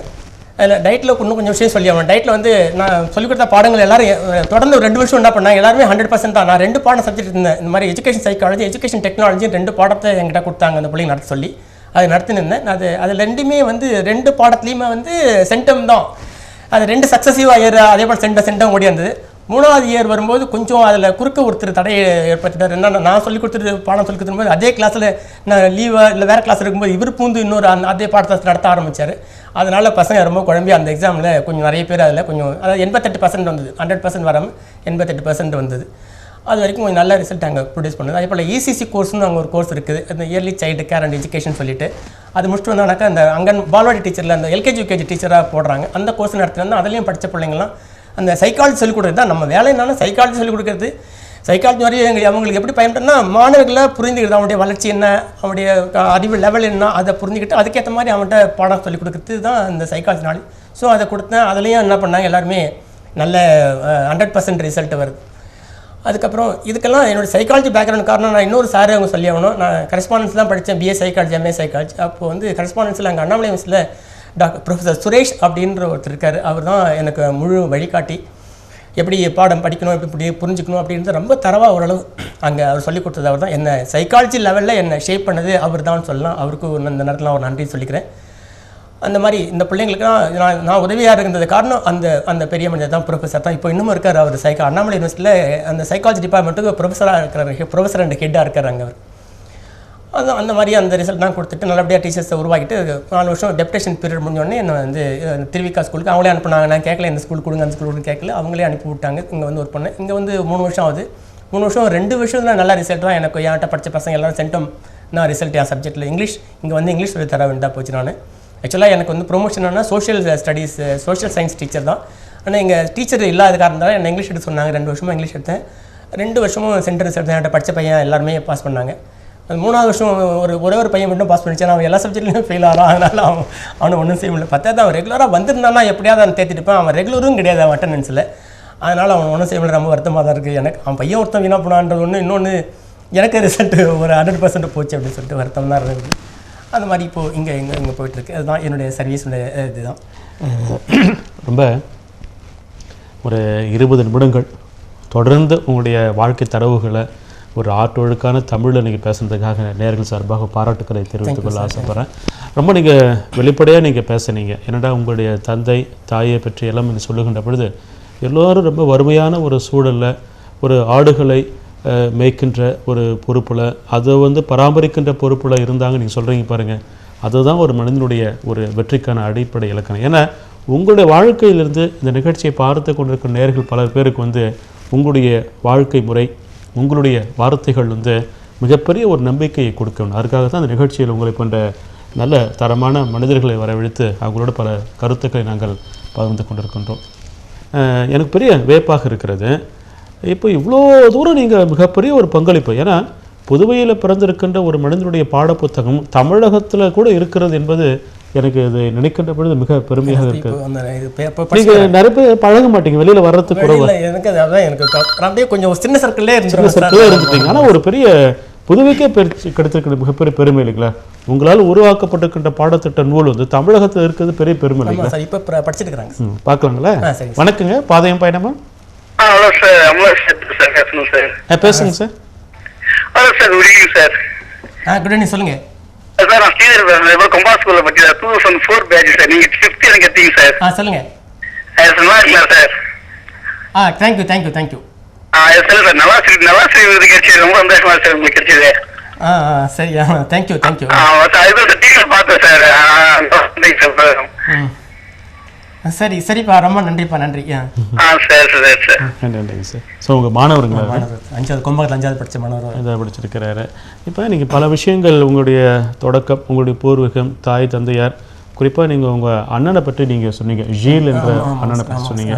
அவர் சின்ன வயசில் ஒரு அப்பா ஸ்தானத்தில் எப்படியெல்லாம் உங்களை கடினப்பட்டு உருவாக்கி இருக்கின்றார் என்ற அந்த ஒரு இருக்கு பாருங்கள், ரொம்ப நெஞ்சை உருக்குகின்ற அளவு இருக்கிறது. ஒரு தாய் தந்தை ஸ்தானத்தில் உங்கள் குடும்பத்தினுடைய மூத்த அண்ணன் வந்து உங்களை பொறுப்பேற்று உங்களை இந்த அளவுக்கு உயர்த்திருக்கின்றார் என்றால் அந்த ஆன்மா வந்து நிச்சயமாக இந்த நிகழ்ச்சியை பார்த்து கொண்டிருக்குமான்னு தெரியல. ஆனால் அந்த ஆன்மாவுக்கு வந்து உங்களுடைய கருத்துக்கள் வந்து பெரிய ஒரு மகிழ்ச்சியை கொடுக்கும். இப்போ ஏறக்குறைய ஒரு 25-26 ஆண்டுகள் நீங்கள் இந்த துறை இருக்கிறீங்க. 33 ஆண்டுகள் இருந்திருக்கிறீங்க. 81லேருந்து இப்போ 2014 ஆயிடுச்சு. 33 ஆண்டுகள் இருந்திருக்கிறீங்க. ஒரு பெரிய பெருமைக்குரிய ஒரு விஷயம். உங்கள் வாழ்க்கையில் வந்துங்க உங்களுக்கு பிடித்தமான ஆசிரியர் பெருமக்கள் யாரா இருக்காங்களா? நிறைய பேர் இருக்காங்க சார். அவங்களுக்கு மாணவ ஆசிரியர்கிட்ட நான் ரொம்ப அட்டாச்மெண்ட்டாக இருப்பேன். ரொம்ப பார்க்கலாங்களா? வணக்கம், சொல்லுங்க. ஹலோ, வணக்கம் அம்மா. கொஞ்சம் டீ வரத்து குறைச்சுங்கம்மா. என் பேர் சுகுணா சார். சரிங்க, சொல்லுங்க. நான் டயட்டை படிச்ச சார் கிட்ட. சொல்லுங்க சொல்லுங்க சுகுணா, சொல்லுங்க சார். ரொம்ப சந்தோஷமா இருக்கு சார் நீ ஆசிரியருக்கு வாங்கினதுக்கு. Thank you thank you thank you. ரொம்ப சந்தோஷம் சார். உங்ககிட்ட நாங்க டீச்சரா இருந்து இன்னைக்கு டீச்சரா இருக்கோம். உங்ககிட்ட படிச்சுட்டு வந்து உங்களோட எக்ஸ்பீரியன்ஸ்ல எனக்கு நல்லா யூஸ்ஃபுல்லா இருக்கு. நான் அடிக்கடி வழியில கூட உங்களை பாப்பேன், மிஸ் பண்ணுவேன். இப்ப நீங்க டிவில வந்து ரொம்ப சந்தோஷம் சார். Sir thank you thank you.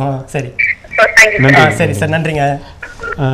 உங்களுடைய வாழ்க்கையில் வந்து உங்களை இந்த அளவுக்கு உயர்த்திருக்கிற ஆசிரியர் பெருமக்கள் என்ன இருக்காங்க? சரி சார், கண்டிப்பாக இருக்காங்க சார், நிறைய பேர் இருக்காங்க சார். நான் வந்து இப்போ இந்த ஆசிரியர் விருதை வாங்கியிருக்கேன்னா எங்களுடைய ஆசிரியர் தான் சார் காரணம். அவங்களுடைய பாதத்தில் எனக்கு ஆரம்ப கல்வி, உயர்கல்வி, ஆசிரியர் பயிற்சி இதெல்லாம் சொல்லிக் கொடுத்த ஆசிரியருடைய பாதத்தில் என்னுடைய இந்த ஆசிரியர் விருதை சமர்ப்பிருக்கேன் சார். ஆரம்ப கல்வியில் போனால் முருங்கப்பாக்கத்தில் ரங்கநாதன் ஒரு ஆசிரியர் இருக்காரு சார். ரொம்ப பிரமாதம் ஆசிரியர் இருக்காரு. அங்கே இருக்காரு. எங்கே இருக்காங்க இப்போ? முருங்கப்பாக்கத்தில் அங்கே இருக்காங்க. ரங்கநாதன் சார் இந்த நிகழ்ச்சியை பாராட்டு கொண்டுதாங்கன்னா நம்ம சார்பாக அவங்களுக்கு பாராட்டு தெரிவித்துக் கொள்கிறேன். ஏன்னா வயசு எப்படி இருக்கும் அவங்களுக்கு? ஐயா ரிட்டைர்மெண்ட் ஆகிட்டு இப்போ 70 வயசு இருக்கும் சார். 70 வயசு. முருங்கப்பாக்கம் ரங்கநாதன். ஆமாங்க சார். சரி சார். அவருங்க சார் ரொம்ப அருமையாக பாடம் நடத்துவார் எங்களுக்கு சார். பார்க்க நேரில் ரொம்ப ஆர்வமாக இருக்காங்க சார். சரி சார். வணக்கம் சொல்லுங்க. ஐயா வணக்கம். நான் நாடமுத்து குடும்பப்பட்டிலேருந்து பேசுறேங்க. சொல்லுங்க. நாடமுத்து. ஐயா உங்களுக்கு டிவி வாழ்த்து குறைச்சிங்க ஐயா. கொஞ்சம் மகிழ்ச்சிங்க ஐயா. ஐயாவுடைய கல்வி பாதை பற்றியும் வளர்ச்சி பற்றியும் பேசுனீங்க. சரிங்க ஐயா. ஐயா பாவேந்தருடைய பாடலை பாடினாங்க. ஐயா தொடக்கத்துல பள்ளி தொடக்க நிலையில இருந்து உருவாகின ஓராசிரியர் பள்ளிய பெரிய பள்ளியா உருவாக்கி இருக்காங்க. கல்விக்கு பெரிய பயன்பாடு பண்ணி நல்லாசிரியர் விருது வாங்கியிருக்காங்க. மகிழ்ச்சி. பள்ளி படிப்பு சம்பந்தமா பாடம்லாம் நூல் எழுதியிருக்கீங்க. ஆமாங்க சார். 5வது பள்ளியெல்லாம் பெரிய பாராட்டுக்கள். தேங்க்யூ ஐயா. நன்றிங்க. சரிங்க. காலங்கிறது உங்களை நேரடியாக பரப்பு பார்க்குறோம். ஐயாவுடைய இளம்பருதி ஐயாவுடைய நிகழ்ச்சியை நேரடியாக பார்க்கறது மகிழ்ச்சிங்க. ஒரு தமிழ் இவங்க வந்து லாடமுத்து பெரிய தமிழ் ஒரு தீவிரமான பற்றாளர் இருந்துச்சிங்களா? அழகாக தமிழ் லாடமுத்துன்னு கையெழுத்து போடுவாங்க இருந்துச்சிங்களா? அந்த ஆசிரியருங்க அந்த நாங்கள் ஆர்வ பள்ளியில் படிக்கும்போது எங்களுக்கு இங்கிலீஷ் சொல்லிக் கொடுத்த ஆசிரியருங்க ரொம்ப அருமையாக சொல்லிக் கொடுப்பார். நாங்கள் இங்கிலீஷ்லாம் படிக்கிறேன் கொள்கிறேன் தரவா அப்படி படிக்கிறோம்னா அதுக்கு இங்கிலீஷ் கொஞ்சம் ஃப்ளூவன்ஸ் இருக்குன்னா காரணம் சார் மிஸ்டர் ரங்கநாதன் சார் தான். அவர் ரொம்ப அருமையாக சொல்லி தருவாங்க. அவருடைய மெத்தடாலஜியில் ஒரு 2 விஷயம் சொல்கிற மாதிரிங்க. ஒரு விஷயம் என்னன்னா அவர் பாடம் நடத்திட்டு முக்கியமான வேர்ட்ஸை கொடுத்து எங்களை மறுநாள் வரும்போது ஒவ்வொரு அந்த வேர்டை பயன்படுத்தி 5 சென்டென்ஸ் எழுட்டுவாங்கன்னு சொல்கிறோம். ஓனாக எழுட்டுவாங்கன்னு நாங்கள் அதை எழுட்டு போவோம். உதாரணமாக இன் ஃப்ரண்ட் ஆஃப் அப்படின்னு ஒரு இதை கொடுத்துருவார். ஃப்ரேஸ் கொடுத்துட்டு இதை வச்சு 5 சென்டென்ஸ் செய்யணும்னு சொல்லிட்டு அவர் சொல்லி அனுப்புவாங்க. நாங்கள் இதை தவறாமல் செஞ்சுருப்போம். அது வந்து எங்களுக்கு நிறைய க்ரியேட்டிவாக சென்டென்ஸை ஃபார்ம் பண்ணுறது, அதுக்கு எங்களை ஆக்சுவலாக திங்க் பண்ண வைக்கிறது, இங்கிலீஷை எப்படி யூஸ் பண்ணணும்ன்றது அது அங்கேயே எங்களை அறியாமையே நாங்கள் கற்றுக்கிட்டோம். அப்புறம் இன்னும் வந்து இங்கிலீஷ் நடத்தும்போது அவர் என்ன பண்ணுவார்னா டைரெக்டாக மீனிங்கை டக்குன்னு தமிழில் ட்ரான்ஸ்லேஷன் சொல்லவே மாட்டார். எங்களை கொஞ்சம் திங்க் பண்ண வைப்பார். அதுக்கு ஒரு எக்ஸாம்பிள் இன்னும் எனக்கு ஞாபகம் இருக்குது. இனஃப் அப்படின்ற ஒரு இங்கிலீஷ் வேர்டு, அதுக்கு வந்து அர்த்தம் எங்களுக்கு புரிய வைக்கணும். அவர் டேரெக்டாக சொல்லவே இல்லாது. அவர் இங்கிலீஷ்லேயே எக்ஸ்பிளைன் பண்ணுறாரு. என்ன சொல்கிறாருன்னா your mother gives you food more and more what you say அப்படின்னாரு. யாருக்கும் புரியல. இப்போ மறுபடியும் அதே போல் இந்த கையெல்லாம் காட்டுறாரு, இந்த செய்கை இந்த பாடி லாங்குவேஜ்லாம் சொல்கிறாரு. Your mother gives you more and more food what you say அப்படின்னாரு. அப்போ அந்த கையை காட்டவே தான் எங்களுக்கு ஞாபகம் சொக்கெட்டு போதும் அப்படின்ற வார்த்தையை சொன்னோம் நாங்கள். இது எப்போ படிச்சுக்கினீங்க? இது வந்து சார் 8வது சார். 8வது. ஆச்சரியமா இருக்கு. ஏன்னா உங்கள் ஆசிரியரை பற்றி பேசும்போதும் சரி, அந்த அனுபவத்தை ஷேர் பண்ணும்போது உங்க முகத்துல அவ்வளவு ஒரு சந்தோஷம் தெரியுது. ஸ்கூல் லைஃப் நான் ரொம்ப என்ஜாய் பண்ணேன் சார். உங்க முகத்துல அவ்வளவு ஒரு சந்தோஷம் தெரியுது. நான் வீட்டுல இருந்த நேரத்தை விட நான் ஸ்கூல்ல இருக்கிற நேரம் படிக்கும் பாடம் சரி, இப்ப ஆசிரியர் வேலை பார்க்குற நேரத்துலயும் சரி, வீட்டுல இருக்கிற நேரத்தில் நான் சந்தோஷமா இருக்கிற நேரம் வந்து ஸ்கூல்ல இருக்கிற நேரம் தான் சார். பிள்ளைங்களுக்கு கல்வி பிடிக்குது உங்களுக்கு வந்து போச்சு. ஆமா சார். ஆனா இதுவே பாருங்க, இந்த 1வது 2வது போகும்போது ஸ்கூலுக்கே போக மாட்டேன் அடம் பிடிச்சாலும் நான் என்ன வந்து ஸ்கூலுக்கு போக சொல்லி கட்டி வச்சு வச்சாங்க எங்க அண்ணன். எங்க அம்மா என்ன கட்டி வச்சு ஓடுறேன் புஸ்குன்னு ஓடுறேன், நான் எஸ்கேப் ஆயிடுவேன். அதனால ஓடக்கூடாது சொல்லிட்டு கட்டி வச்சு என்ன வச்சாங்க. அதுக்கப்புறம் என்ன பண்ண ஆரம்பிச்சேன், 2வது 3வதுலாம் போகும்போது நான் என்ன பண்ணேன், காலையில 8:30 மணிக்கு தூங்கி வந்தோடனே குளிச்சுட்டு பை தூக்கி போட்டு நேரம் அங்கதான் இருப்போம். அப்பயே கேட்பாரு அண்ணா, என்னடா நீடா போய் ஸ்கூல் திறக்க போற அப்படின்னு என்ன கேட்பாரு. அப்புறம் வழக்கமா 8:30 மணிக்கு ஸ்கூல், இன்னமும் 8:30 மணிக்கு நான் ஸ்கூலுக்கு போயிடுவேன். ஒரு சின்ன கருத்துங்க சார், நேர்களுக்கு ஒரு சின்ன ஒரு கருத்து. ஒரு ஆசிரியர் என்பது எப்பொழுதும் கிட்ட எப்பொழுதும் தன்னை ஒரு மாணவனாக அவர்கள் நினைத்து கொள்ள வேண்டும் சொல்லி இவர் பாருங்க பேசணும் சொல்கிறார். நான் அடிக்கடி எஸ்கேப் ஆகிடுவேன்டார் பாருங்க. ஏனென்றால் இதெல்லாம் வந்து இவருடைய அந்த ஆசிரியர் ஒரு தரமான ஆசிரியர் என்பதற்கான மிகப்பெரிய அளவுகள் பார்த்தீங்கன்னா, பள்ளியில் இருக்கிற நேரத்தை நான் ரொம்ப விரும்புகிறேன் என்று சொல்லுகின்றார். பிள்ளைகளோடு இருக்கின்ற நேரத்தை வந்து நான் ரொம்ப ரசிக்கிறேன் என்று சொல்லுகின்றார். சார் ரொம்ப சந்தோஷமாக இருக்கும் உங்களோட பேசும்போது. இப்போ அந்த உங்கள் ஆசிரியர் பற்றி சொல்லுங்கள். அந்த மாதிரி சொல்லி கொடுத்தாருங்க. அப்புறம் கடைசியில் 8வது முடிச்சுட்டு நாங்கள் போகும்போது என்ன பண்ணாரு, நீங்கள் எல்லாம் போயிட்டு வேறு ஹைஸ்கூலுக்கு போகும்போது எங்கள் பேரை காப்பாற்றணும், நீங்கள் நல்லா சொல்லணும், நல்லா படிக்கணும் அப்படின்னு சொல்லிட்டு அவர் சொன்னாருங்க. அந்த காதில் இன்னும் நல்லா இருக்குது. அந்த ஹெட் மாஸ்டர் வாசபில் டிசி கொடுத்து எங்களுக்கு சொல்கிறாரு, இன்னும் ஞாபகம் இருக்குது. அது போலே நாங்கள் செஞ்சோம். நாங்கள் ஹையர் ஸ்டடீஸுக்கு ஜீவானந்த ஹையர் ஸ்டடீஸ் ஸ்கூலுக்கு ஒரு 4-5 பேர் கொம்பாத்தில் படித்த ஸ்கூல் பசங்க அங்கே வந்து சேர்ந்தோம். அப்புறமா நல்லா படித்தோம். அங்கே படிக்கும்போது ஒரு தமிழாசிரியர் தங்கராசன் ஒரு தமிழாசிரியர் இருந்தாங்க. அவர் கேட்பார், என்னடா கொம்பாக்கத்தில் இருக்கிறவங்களாம் சூழ வேலை தான் செய்வாங்கன்னு பேர், நீங்கள் எல்லாம் நல்லா படிக்கிறீங்களாடா அப்படின்னு வருங்க எங்களை பார்த்து. ஏன்னா அந்த கிளாஸில் அந்த பாருங்க கிட்டத்தட்ட அந்த கிளாஸு ஸ்கூலுக்குமே நாங்கள்லாம் கொஞ்சம் எடுத்துக்காட்டாக ரொம்ப சூப்பராக வரும். நாங்கள் இன்னொரு பையனுக்கு சொல்லிக் கொடுத்த மாதிரி இருக்கும் அங்கே நிலைமை. ஏன்னா எங்களுக்கு அந்த ரங்கநாதன் சார் வந்து இங்கிலீஷ் பேஸ் போட்ட பேஸு. நாங்கள் ஹைஸ்கூலில் வந்து எங்கள் கூட படிக்கிற பையன் எனக்கு முன்னாடி நான் 10th படிக்கும்போது 11th படிக்கிற ஸ்டூடெண்ட்டுக்கு நான் இங்கிலீஷ் கிராமர் சொல்லிக் கொடுத்தேன். எங்கள் சார் சொல்லிக் கொடுத்த மிடில் ஸ்கூலில் சொல்லிக் கொடுத்த கிராமர் அவங்க சொல்லிக் கொடுத்தேன் நான். அந்த மாதிரி பேர் அங்கே சொல்ல அந்த தங்கராஜ் அப்படின்ற ஒரு தமிழாசிரியர் சொல்லுவார், என்னடா நீங்கள் கும்பகத்தில் சூழல்கள் தான் இருப்பீங்கன்னு பார்த்தேன், நீங்கள் வந்து நல்லா படிக்கிறீங்களா அப்படின்னுவார். அதெல்லாம் வந்து அவர் விளையாட்டாக சொல்லுவார், அது ஒரு குறையாக சொல்லலாரு, அது விளையாட்டு சொல்கிறார். அது இன்னும் எங்களுக்கு மோட்டிவேட்டாக இருந்தது. நல்லா படித்தோம். அந்த ஹைஸ்கூல் எஜுகேஷன் நாங்கள் முடிக்கும்போது ஸ்கூல் ஃபஸ்ட்டாக நாங்கள் வந்தோம். நீங்கள் இப்போ பியூசியில் வந்து ஸ்டேட் ஃபஸ்ட்டு சொன்னீங்களா? இல்லை சார், எஸ்எஸ்எல்சி ஸ்டேட் ஃபஸ்ட் இல்லை, ஸ்கூலுக்கு ஃபஸ்ட். இல்லை, ஸ்கூலுக்கு ஃபஸ்ட்டுன்றது பெரிய விஷயம். 1977. ஆமாம் சார், 77 ஏப்ரல் மாதம். நீங்கள் அப்போ எவ்வளோ மார்க் எடுத்தீங்க? 478 சார். ஏங்க 600 அதுங்க 600க்கு 478 மார்க் என்பது ரொம்ப அற்புதமான மார்க்கு. ஏன்னா அந்த காலத்தில் இப்படி மார்க்லாம் கேள்விப்பட வாய்ப்பு இல்லை. நீங்கள் அவ்வளோ மார்க் எடுத்த நீங்கள் வந்து ஒரு பொறியாளராக போயிருக்கலாம், அல்லது மருத்துவராக போயிருக்கலாம். நீங்கள் எதனால் வந்து நீங்கள் ஆசிரியர் பணிக்கு வந்தீங்க? ஒன்று சார், எங்களுக்கு சரியான கைடன்ஸ் இல்லை சார், வழிகாட்டுதல். இன்னொன்று வறுமை சார். நாங்கள் உடனே எங்கள் அப்பா என்ன பண்ணாரு, டைலமாவில் இருக்கிறோம், நீ அங்கேயே படிக்கிறதால படி, என் சொத்து விற்று, அப்பா தாத்தா சொத்து கொஞ்சம் இருந்து அது வேணா விற்று நான் உன்னை படிக்க வைக்கிறேன்டா அப்படின்னு சொன்னார். எனக்காக நீங்கள் எதுவும் வைக்க வேணாம், எனக்கு கீழே இத்தனை பேர் இருக்கிறாங்க, எனக்காக நீ வித்துட்டு மற்றவங்களுக்கு என்ன பண்ண போறீங்கன்னு சொல்லிட்டு நானும் தான் என்ன பண்ணேன், உடனே டீச்சர் ட்ரைனிங் பண்ணுறப்ப சேர்ந்துட்டோம். சேர்ந்ததுக்கப்புறமா மறுபடியும் அந்த இது இப்போ அடங்கலை, வீட்டுக்கு வந்து அட ஆரம்பித்தோம். ஒரே கலபிரமாக இருந்தது வீடு. அப்புறம் சரியாயிட்டு அப்புறம் டீச்சர் ப்ரொஃபஷன் நான் விரும்ப ஆரம்பிச்சிட்டேன். எனக்கு அந்த டேஸ்ட் அதில் பிடிச்சி போச்சு. அது விரும்ப ஆரம்பிச்சிட்டேன். ஒழுங்காக நிறைய இப்போ ரொம்ப எவ்வளோ எங்கள் ஸ்கூலில் டீச்சர் ட்ரைனிங் ஸ்கூலில் எப்படி எங்களுக்கு சொல்லிக் கொடுத்தாங்களோ அந்த முறைப்படியே எங்கள் சொல்லிக் கொடுத்தேன். டீச்சர் ட்ரைனிங் ஸ்கூல்லையும் நல்ல டீச்சர்ஸ்லாம் இருந்தாங்க, ரொம்ப அருமையான டீச்சர்ஸு.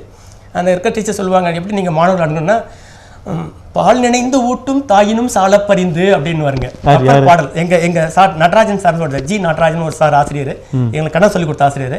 மாணவர்களுக்கு போதிக்கும் போது இந்த மாதிரி மனநிலையில போதிக்கணும் அப்படின்னு சொல்லுவார். எப்படி? பால் நினைந்து ஊட்டும் தாயினும் சால பறிந்து அப்படின்ற வார்த்தை. ஒரு தாயோட சொல்ற விளக்கம் பாருங்க. தாய்மார்கள்ல 3 விதமான தாய்மார்கள் இருக்கிறாங்கன்றாங்க. ஒரு சில தாய்மார்கள் என்ன பண்ணுவாங்கன்னா, குழந்தை அழுகும்போது மட்டும்தான் பால் கொடுப்பாங்க. ஒரு சில தாய்மார்கள் வந்து குழந்தை அழுவத்துக்கும் பசி எடுத்து அழுவத்துக்கு முன்னாடியே குழந்தை சாப்பிட்டு பால் குடிச்சு 1 மணி நேரம் ஆயிடுச்சு, 2 மணி நேரம் ஆயிடுச்சு, பால் கொடுக்குன்னு சொல்லிட்டு என்ன பண்ணால் குழந்தை எழுப்பி பால் கொடுப்பாங்க. இது ஒரு வகையான தாய்மார்கள். இன்னொரு தாய்மார்கள், 3வது தாய்மார்கள் அழுதா கூட பால் கொடுக்க மாட்டாங்க, அது ஒரு தாய்மார்கள். ஸோ இந்த 3 விதமான தாய்மார்கள் இருக்கிறாங்க. அதில் பால் நினைந்து ஊட்டும் சால பறிந்து அந்த மாதிரி தாயப்படம் நீங்கள் பிள்ளைங்களுக்கு படத்தில் தரணும். அந்த மாதிரியான ஒரு உங்களுக்கு அந்த ரிலேஷன்ஷிப், உனக்கும் பையனுக்கும் ரிலேஷன்ஷிப் இந்த மாதிரி இருக்கணும்னு சொல்லிட்டு அவங்க சொல்லி கொடுத்தாங்க. அதெல்லாம் இன்னும் பசுமர் தாண்ட மாதிரி மண்டையில் இருக்குது. ரொம்ப சந்தோஷம். அப்புறம் அம்மா அப்பா பற்றி சொல்லுங்க. அம்மா அப்பாவோட பேரை சொல்லு நீங்கள். இது இன்னொன்று சொல்லணும்னு நினச்சி நம்ம சொல்லுங்க. அந்த விவேகானந்தா ஸ்கூலில் ஒர்க் பண்ணும்போது அந்த ரிசல்ட்டை ப்ரொடியூஸ் பண்ணுறதுக்கு என்ன பண்ணால் அங்கேயே ட்ராக் பண்ணி வந்துட்டேன் நான். அனந்தநாராயணன் ஒரு பிரின்சிபல் வந்து அவர் மாதிரி ஹார்ட் ஒர்க் பண்ணி இது பண்ணிருக்காரு. டீச்சர்ஸ்லாம் முடிக்க விட்டா எல்லாம் ஒர்க் பண்ணுறாங்க. அப்போ என்ன பண்ணால் இந்த என்டோமெண்ட் ஃபண்டு ஒன்று ஆரம்பிச்சது. அதுக்கு தான் ஒரு தொகையை போட்டு அதுக்கு பேர் வச்சதுனால எங்கள் அப்பா அம்மா பேர் தான் வச்சேன். அந்தோணியம்மாள் திவ்யநாதன் என்டோமெண்ட் ஃபண்டுன்னு அந்த பேர் வச்சது. அது சொல்லிட்டேன். அம்மா பேர் அந்தோணியம்மாள், அப்பா பேர் வந்து திவ்யநாதன் சார். ரொம்ப மகிழ்ச்சிங்க சார். உங்கள் கூட பிறந்திருக்கின்ற உடன்பிறப்புகள் எத்தனை பேர் சொன்னீங்க நீங்கள்? 6 பேர் இருக்கிறோம் சார். 6 பேர். இப்போ எங்கே இருக்கிறாங்க? நீங்கள் இந்த நிகழ்ச்சி யாரும் பார்ப்பாங்களா? ஒரு 2 பேர் பார்க்கறது வாய்ப்பு சார் சொல்லியிருக்கிறேன். வீட்டில் இப்போ நம்ம வீட்டிலே 2 பேர் பார்ப்பாங்க. சரிங்க சார். பாண்டிச்சேரியில் ஒருத்தர் இருக்காரு, அவர் பார்ப்பாங்க. அவங்க பேரை சொல்ல முடியுமா? உங்கள் கூட உடன்பிறப்பு பாண்டிச்சேரியில் இருக்கிற வந்து விக்டருங்க. அவங்க என்ன பண்ணுறாங்க? அவர் வந்து நம்ம கலெக்டர் ஆஃபீஸில் பிஏவாக இருக்காருங்க சார். அவர் பாண்டிச்சேரி கலெக்டர் விக்டர் சார். சரிங்க. இதுக்கு முன்னே வெளியூரில் இருந்தார், இப்போ தான் ட்ரான்ஸ்ஃபர் ஆகி இங்கே வந்திருக்காருங்க. அந்த சாரம் அந்த காலத்தில் அங்கே வந்திருக்காருங்க. ஆமாம் சார். இன்னொருத்தர் தம்பி வந்து சூசராஜின்னு பேர், அவர் வீட்டில் போயிருக்காரு. அவங்களும் பார்த்துன்னு இருப்பாங்க. அவர் வந்து சோஷியல் வெல்ஃபேர் டிபார்ட்மெண்ட்டில் டேட்டா என்ட்ரி ஆப்ரேட்டராக ஒர்க் பண்ணுறாங்க. சூசராஜ். அப்புறம் ரோஜிநாதன் சொல்லிட்டு கடைசி தம்பி அவர் இன்ஜினியராக ஒர்க் பண்ணார். ஒரு பிரைவேட் கம்பெனியில் ஹெட் இன்ஜினியராக ஒர்க் பண்ணுறாரு. இப்போ அவரும் வீட்டில் கேட்டு இருப்பாங்க. ரொம்ப பெருமையாக இருக்குங்க. ஏனென்றால் ஒரு கொம்பாக்கம் என்ற ஒரு கிராமத்தில், ஏழை கிராமத்தில் பிறந்து வளர்ந்து கடினப்பட்டு போராடி இன்றைக்கு ஒரு சமூகத்தில் வந்து ஒரு அந்தஸ்துமிக்க ஒரு பொறுப்பில் இருக்கிற எல்லோருக்கும் என்னுடைய அன்பார்ந்த பாராட்டுக்களை. நீங்கள்லாம் இந்த சமூகத்திற்கான ஒரு பொன்மாதிரி மனிதர்கள். அந்த விஷயத்தை நினச்சிக்கும் போது ரொம்ப பெருமையாக இருக்கிறது சார். இப்போ நம்ம பல செய்திகள் இந்த நிகழ்ச்சியில் நம்ம பேசி கொண்டிருக்கின்றோம். நம்ம உங்களால் உருவாக்கப்பட்டிருக்கின்ற மாணவர்கள் யாரா இருக்காங்களா? நீங்கள் நினச்ச ஒன்று டக்குன்னு நினைவுக்கு வர மாதிரி யாரா இருக்காங்களா? பிள்ளைகள் இருக்காங்க சார். நிறைய பேர் இருக்காங்க. எந்த பிள்ளைகளும் நம்மள இது பண்ண முடியாது. இல்லை பரவாயில்ல. இப்போ நீங்கள் ஆசிரியரை பற்றி நீங்கள் சொல்லியிருக்கிறீங்க, உங்கள் மாணவர்கள் குறித்து நீங்கள் பல செய்திகளை நீங்கள் பேசி கொண்டிருக்கிறீங்க.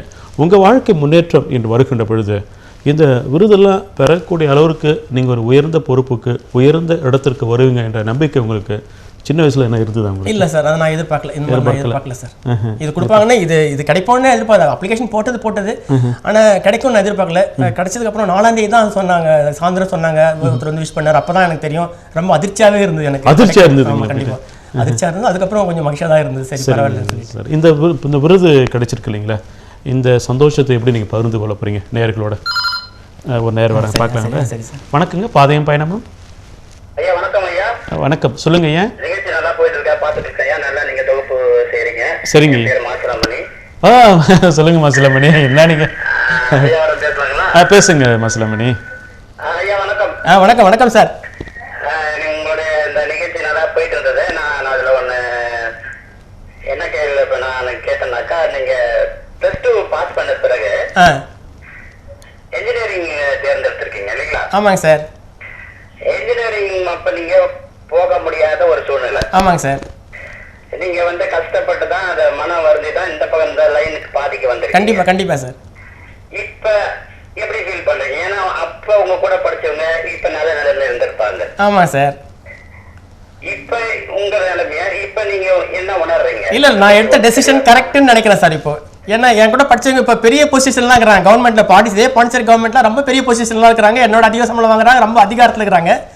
ஆனால் நான் எடுத்த டெசிஷன் சரிதான் அப்படின்ற மாதிரி இப்போ நினைக்கிறேன் சார். ஏன்னா என்னால் பல இன்ஜினியர் உருவாக்க முடிஞ்சது, பல டாக்டர்ஸ் உருவாக்க முடியுது, பல நர்ஸு உருவாக்க முடிஞ்சது, பல வக்கீலை உருவாக்க முடிஞ்சது. ஆனால் அவரு போய் இன்னும் அதெல்லாம் ஒன்றும் செய்ய முடியல. அது எனக்கு ஒரு பெரிய சாதனை சார். ஆசிரியர் வந்து ஒரு பெரிய சாதனை தான். ஆசிரியர் தொழில் பெரிய சாதனை தான்.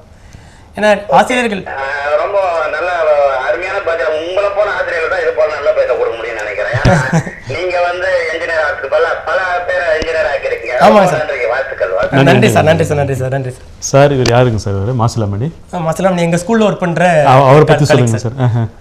அமைதியாக இருப்பார் சார். நல்ல சின்சியரான டீச்சர். அமைதியாக இருப்பார் சார். ரொம்ப பேச மாட்டார்.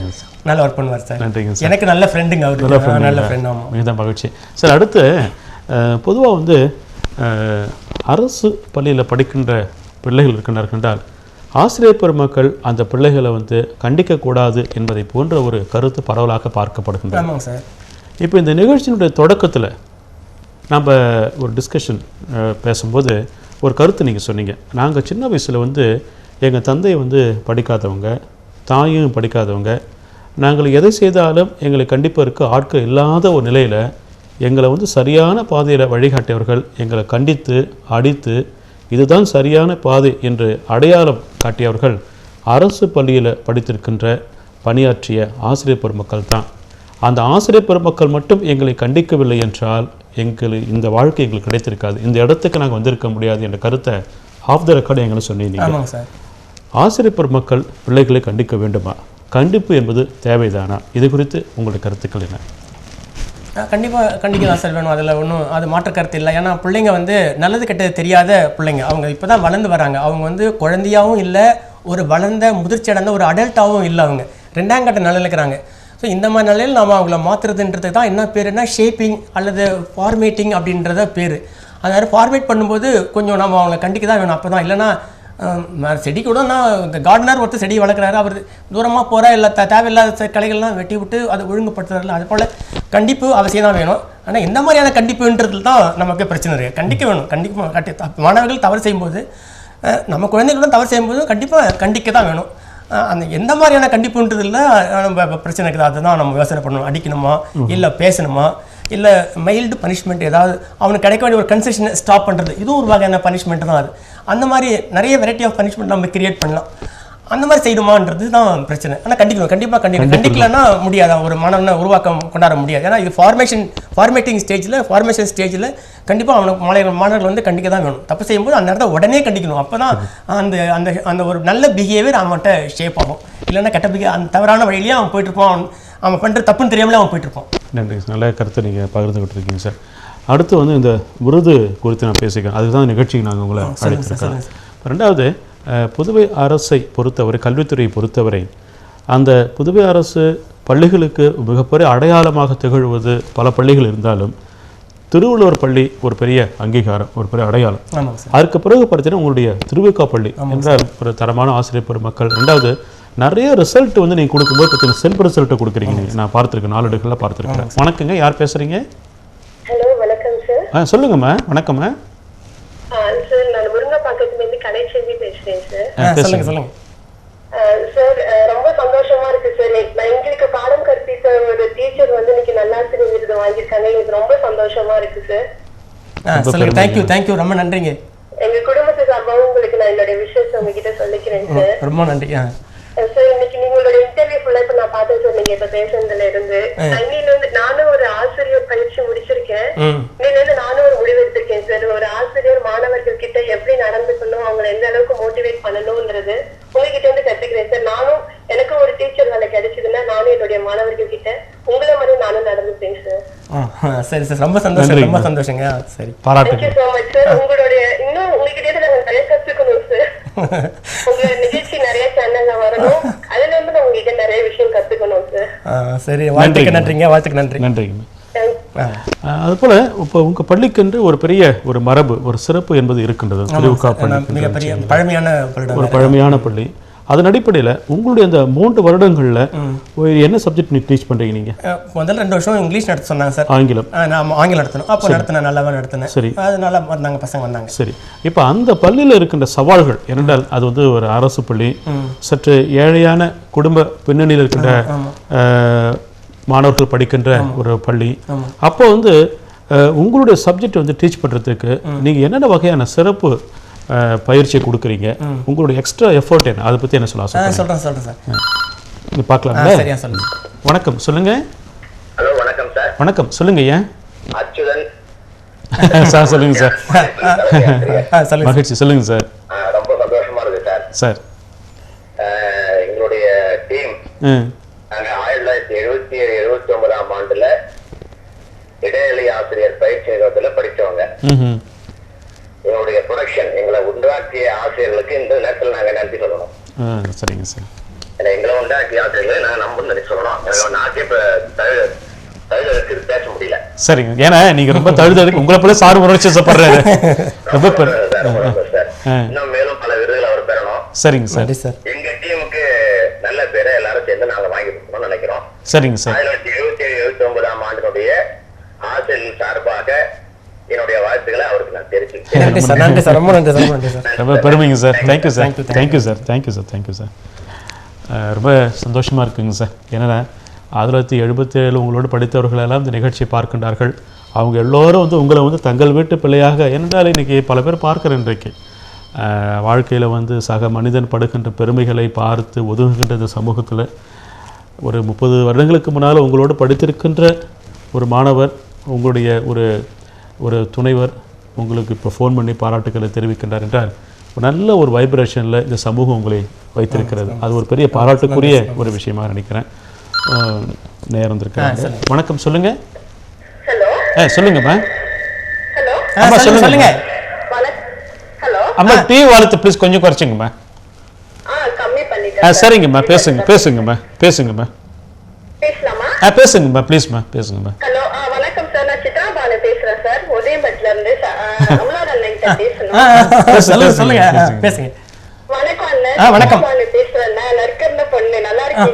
தெரியுமா? தெரியும். நல்லா இருக்கிறமா? நல்லா இருக்கிறேன். நீங்க தான் என்ன பாப்பீங்களே.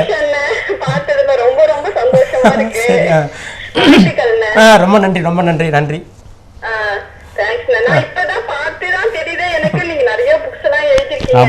இருக்கு இன்னும், நான் லிஸ்ட முடிக்கல, இன்னும் இருக்குது.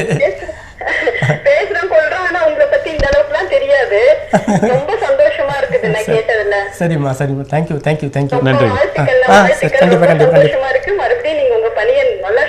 கண்டிப்பா அதானே. நன்றிங்கம்மா. தேங்க்யூம்மா. அதாவது இங்கே இப்போ நாம் வந்து அவங்க முகத்தை நம்ம பார்க்கல நம்ம, பட் எல்லோருமே ரொம்ப ஒரு உணர்ச்சிவசப்பட்டு உங்களை தொலைக்காட்சியில பார்த்து பேசுவதை போட்டு. இப்போ இவங்க யாரு? இவங்க எங்கள் ஊர் பிள்ளைங்க. இவங்க டியூஷன் படிச்சவங்க. டியூஷன் படித்த பிள்ளை வந்து அண்ணன் சொல்லிட்டு உங்களை எவ்வளோ பாசமாக பேசுகிறாங்க பாருங்க. ரொம்ப மகிழ்ச்சியாக. எனக்கு ஒரு பெரிய வாத்தியார் அண்ணன். வாத்தியார் அண்ணா நீங்கள்? வாத்தியார் அண்ணன் சொல்லுவாங்க. எங்கள் ஊரில் பிள்ளைங்கள்லாம் என்கிட்ட படிச்சு, நான் தான் மாதா கோயில் ஸ்கூலில் என்ன பண்ணுவோம், இது சாயந்தர நேரத்தில் என்ன பண்ணுவோம், ஒரு 100 பிள்ளைங்களை வச்சுக்கிட்டு நாங்கள் 4 பேர் அந்த பிள்ளைங்களை பாட சொல்லி பார்ப்போம். நீங்கள் 4 பேர் யாருங்க சார்? நான் லூகாஸ் அப்படின்ற ஒரு வக்கீல். அவர் லூகாஸ். இதில் பேஸ் வந்து டீச்சர் வந்து நானும் சக்கரையாஸ். லூகாஸ்னா வந்து ஃபுட்பால் ஒரு வாலிபால் பிளேயர். அவருங்களா? அவர் Prakash. Ambalor, Zacharias, Lucas, Ambalor, Zacharias, Lucas, Prakash. இந்த 4 பேர் சேர்ந்து இதில் வந்து சக்கரையா சம்பளவர் பிரகாஷ் நாங்கள் 3 பேர் டீச்சர் பேசிக்கலி. இவர் வந்து வக்கீல் அட்வொகேட்.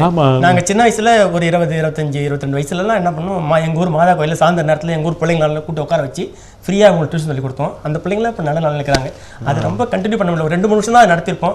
அதுக்கப்புறம் அந்த செட்டப் கொஞ்சம் உடைய ஆரம்பிச்சுது. அதுக்கப்புறம் செய்ய முடியல. அந்த பிள்ளைங்களாம் வீட்டுக்கு வந்தாங்க, இது துண்டு போட்டு வாழ்த்து சொன்னாங்க, காலைல விழுந்து ஆசீர்வாதம் வாங்கினாங்க. பரவாயில்லைங்க சார், ரொம்ப பெருமைங்க சார். பார்க்கலாம். வணக்கங்க. சொல்லுங்கம்மா. ஹலோ சார், நான் கொம்பாக்கத்துல இருந்து நிர்மலா பேசுறேன். சாருடைய மாணவி தான். சரிங்கம்மா. சார் கிட்ட பேசலாமா? பேசுங்க சார். நீங்க இந்த விருது வாங்கினதுக்கு என்னுடைய மனமார்ந்த நன்றியும் வாழ்த்துக்களும். Thank you sir. இந்த விருது உங்களுக்கு முன்னாடியே கிடைக்க வேண்டியது சார். இப்ப ரொம்ப சந்தோஷமா இருக்கு சார் கேட்கறதுக்கு. சரிம்மா. அப்புறம் பக்கத்துல இருக்கவங்ககிட்ட கொஞ்சம் பேசணும் சார். அம்மா சொல்லுங்கம்மா. எங்க சாருக்கு விருது வந்து இப்ப கிடைக்கக்கூடியது இல்ல, எப்ப கிடைக்கக்கூடியது அது. சரிங்கப்பா. அது மட்டும் இல்ல சார், ஏதாவது தண்டிக்கிறத பத்தி கேட்டிருந்தீங்க இல்லையா? ஆமாங்கம்மா. எங்க சார் வந்து தண்டிச்சாருன்னா அது தண்டனையா இருக்காது, கண்டிப்பா நாங்க திருந்தறதுக்கு ஒரு வாய்ப்பா தான் இருக்கும் அது. கண்டிப்பா. சரிங்கம்மா. எங்க சார் வந்து எங்களுக்கு கிடைச்ச சார் எங்க நிறைய மாணவர்களுக்கு கிடைக்கணும் சார். ரொம்ப சந்தோஷங்கம்மா, பாராட்டுக்கள்மா. சொல்லுங்கம்மா. எங்க சார் கிட்ட பேசுறோம். ரொம்ப சந்தோஷமா இருக்கு சார், கையெல்லாம் நடுங்குது பயங்கரமா. சரிம்மா. சரி, இப்போ கொம்பாக்கம் நீங்க பிறந்த பூமி அந்த கிராமத்து மக்கள்லாம் அந்த நிகழ்ச்சியை பார்க்கறாங்க. ஸோ கொம்பாக்கத்துக்கே நீங்க ஒரு பெரிய ஒரு முன்மாதிரி மனிதனா வந்துட்டீங்க. நீங்க அதாவது நம்முடைய வாழ்க்கை சில பயணங்கள் எல்லாம் பார்த்தீங்கன்னா இப்போ இந்த பிள்ளைகள்லாம் பேசுறது வந்து ஒரு சாதாரண ஒரு விஷயமாக இல்லாமல் அதையும் கடந்து ஒரு சந்தோஷத்தை கொடுக்கின்ற விஷயத்தையும் தாண்டி பார்த்தீங்கன்னா ஒரு இதயபூர்வமான ஒரு வாழ்த்துக்கள் பரிமாற்றம், ஒரு பெரிய வைப்ரேஷன், ஒரு பாசிட்டிவ் எனர்ஜி கிடைக்குது. இது இனி வருகின்ற செயல்பாடுகளை வந்து நம்பிக்கையாக செய்வதற்கான ஒரு பெரிய ஒரு உந்து சக்தியாக இந்த வாழ்த்துக்கள், பாராட்டுக்கள், சந்தோஷமான தருணத்தை நாம் எடுத்துக்கொள்ள வேண்டும் வச்சுங்களேன். எனக்கு என்னன்னா இவ்வளோ பல விஷயங்களை செஞ்சிருக்கிறீங்க, ஏன் வெளிப்படுத்த மாட்டீங்கன்னு கேட்கறேன். எனக்கு நேரம் இல்லை சார், எனக்கு இந்த வேலையை செய்யறதுக்கே சரியா இருக்குது. எப்பயுமே என்ன எங்கேஜா வச்சுக்கோங்க சார். சரிங்க. இப்போ குடும்பத்தை ஒழுங்கா கவனிக்கிறீங்க? அதுவும் ப்ளஸ் அது போயிட்டு இருக்கு. சொல்லுங்க, உங்க சம்சாரத்தை பத்தி சொல்லுங்க, உங்க குடும்பத்தை பத்தி. ஏன்னா அப்பா பத்தி சொன்னீங்க, அம்மா பத்தி சொன்னீங்க நீங்க, அதுக்கப்புறம் அண்ணனை பத்தி சொன்னீங்க, உங்களுடைய உடன்பிறப்புகளை பத்தி சொன்னீங்க. நீங்க உங்களோட பயணமாகி கொண்டு உங்களுடைய சந்தோஷம், துக்கம் எல்லாவற்றையும் பயணமாகின்ற உங்களுடைய தோழமை மிக்க உங்கள் சந்தோஷம், உங்கள் சம்சாரத்தையும் குழந்தைகளை பற்றி சொல்லுங்கள். சம்சாரம் நல்ல, நான் லேட்டாக தான் மேரேஜ் பண்ணேன். 40 வயசில் தான் மேரேஜ் பண்ணேன். நான் இவ்வளோ லேட்டாக இருந்து கல்யாணம் பண்ணதில் கடவுள் ஒரு நல்ல காரியம் தான் பண்ணார். எனக்கு ஒரு அருமையான மனைவியை கொடுத்துருக்காரு, ரொம்ப பிரமாதமான மனைவி. அவங்க இன்னொன்று நல்ல அண்டர்ஸ்டாண்டிங் உள்ளது. நான் அண்ணாமலை யூனிவர்சிட்டிக்கு படிக்க போகும்போது அவங்க எனக்கு ஜூனியராக படித்தவங்க. அவங்க இது எங்களுக்கு டச்சே கான்டாக்டே அங்கே கிடையாது. ஒரு ஸ்டூடெண்ட்டாக தான் பேசிக்குவோம். அந்த கோர்ஸை முடித்து நாங்கள் வெளியே வந்திருப்பாடு ஏற்பட்ட ஒரு பந்தம் இது. அவங்க இப்போ வந்து அதே அண்ணாமலை யூனிவர்சிட்டியில் அவங்க அசிஸ்டன்ட் ப்ரொஃபஸராக இருக்கிறாங்க. அண்ணாமலை யூனிவர்சிட்டியில் சைக்காலஜி டிபார்ட்மெண்ட்டில் அவங்க அசிஸ்டன்ட் ப்ரொஃபஸராக இருக்கிறாங்க சார். சொல்லவும் எங்கள் பேராசிரியருடைய ஹஸ்பண்ட் நீங்கள், அவங்க பேரை சொல்லுங்க. நீங்கள்? அவங்க பேர் டாக்டர் கோவிந்த் சார். கோவிந்த். ரொம்ப சந்தோஷம். குழந்தை எனக்கு வந்து ஒரே பையன் தான் சார், அமலநாதன் பேர். பெட்டி செமினார் ஸ்கூலில் இப்போ 7th ஸ்டாண்டர்ட் படிச்சுட்டு இருக்கான். அற்புதமான ஒரு குடும்பம் சார், ரொம்ப சந்தோஷம். இந்த விருது வாங்கினீங்களே, அந்த சந்தோஷமான தருணம் என்ன, அது குறித்து என்ன கருத்தை நீங்கள் சொல்ல ஆசைப்படுறீங்க? விருது கிடைச்ச தகவல், யாருக்கையில் இந்த விருது வாங்கினீங்க, சமூகம் கொடுத்துருக்குன்ற மிகப்பெரிய ஒரு அங்கீகாரம். இனிமேட்டு பார்த்தீங்கன்னா ஒரு ஆசிரியர் விருது பெற்றிருக்கின்றார் என்றால் மக்கள் ஏதோ ஒரு எதிர்பார்ப்பு கேர்ஃபுல்லாக இருக்கணும். கூடுதலான பொறுப்பு இருக்கிறது உங்களுக்கு. அரசாங்கத்தோட அங்கீகாரம் பெற்ற ஒரு மனிதர் நீங்கள். அந்த விருது பெற்றிருக்கின்ற அந்த மகிழ்ச்சியான தருணங்கள், அது கொடுத்துருக்கின்ற விஷயம் என்ன? அந்த விருது கிடைச்ச செய்தி எனக்கு வந்து முதல்ல ஃபஸ்ட்டு ஹேண்ட் எனக்கு கிடைக்கும்போது நான் வந்து ஒரு கிளாஸில் தான் இருந்தேன். கிளாஸ் 7th A உட்காந்துருந்தேன். ஆக்சுவலாக ஒரு ஆக்டிங் கிளாஸ் பசங்களை படிக்க விட்டுட்டு நான் சேரில் தான் உட்காந்துருந்தேன்.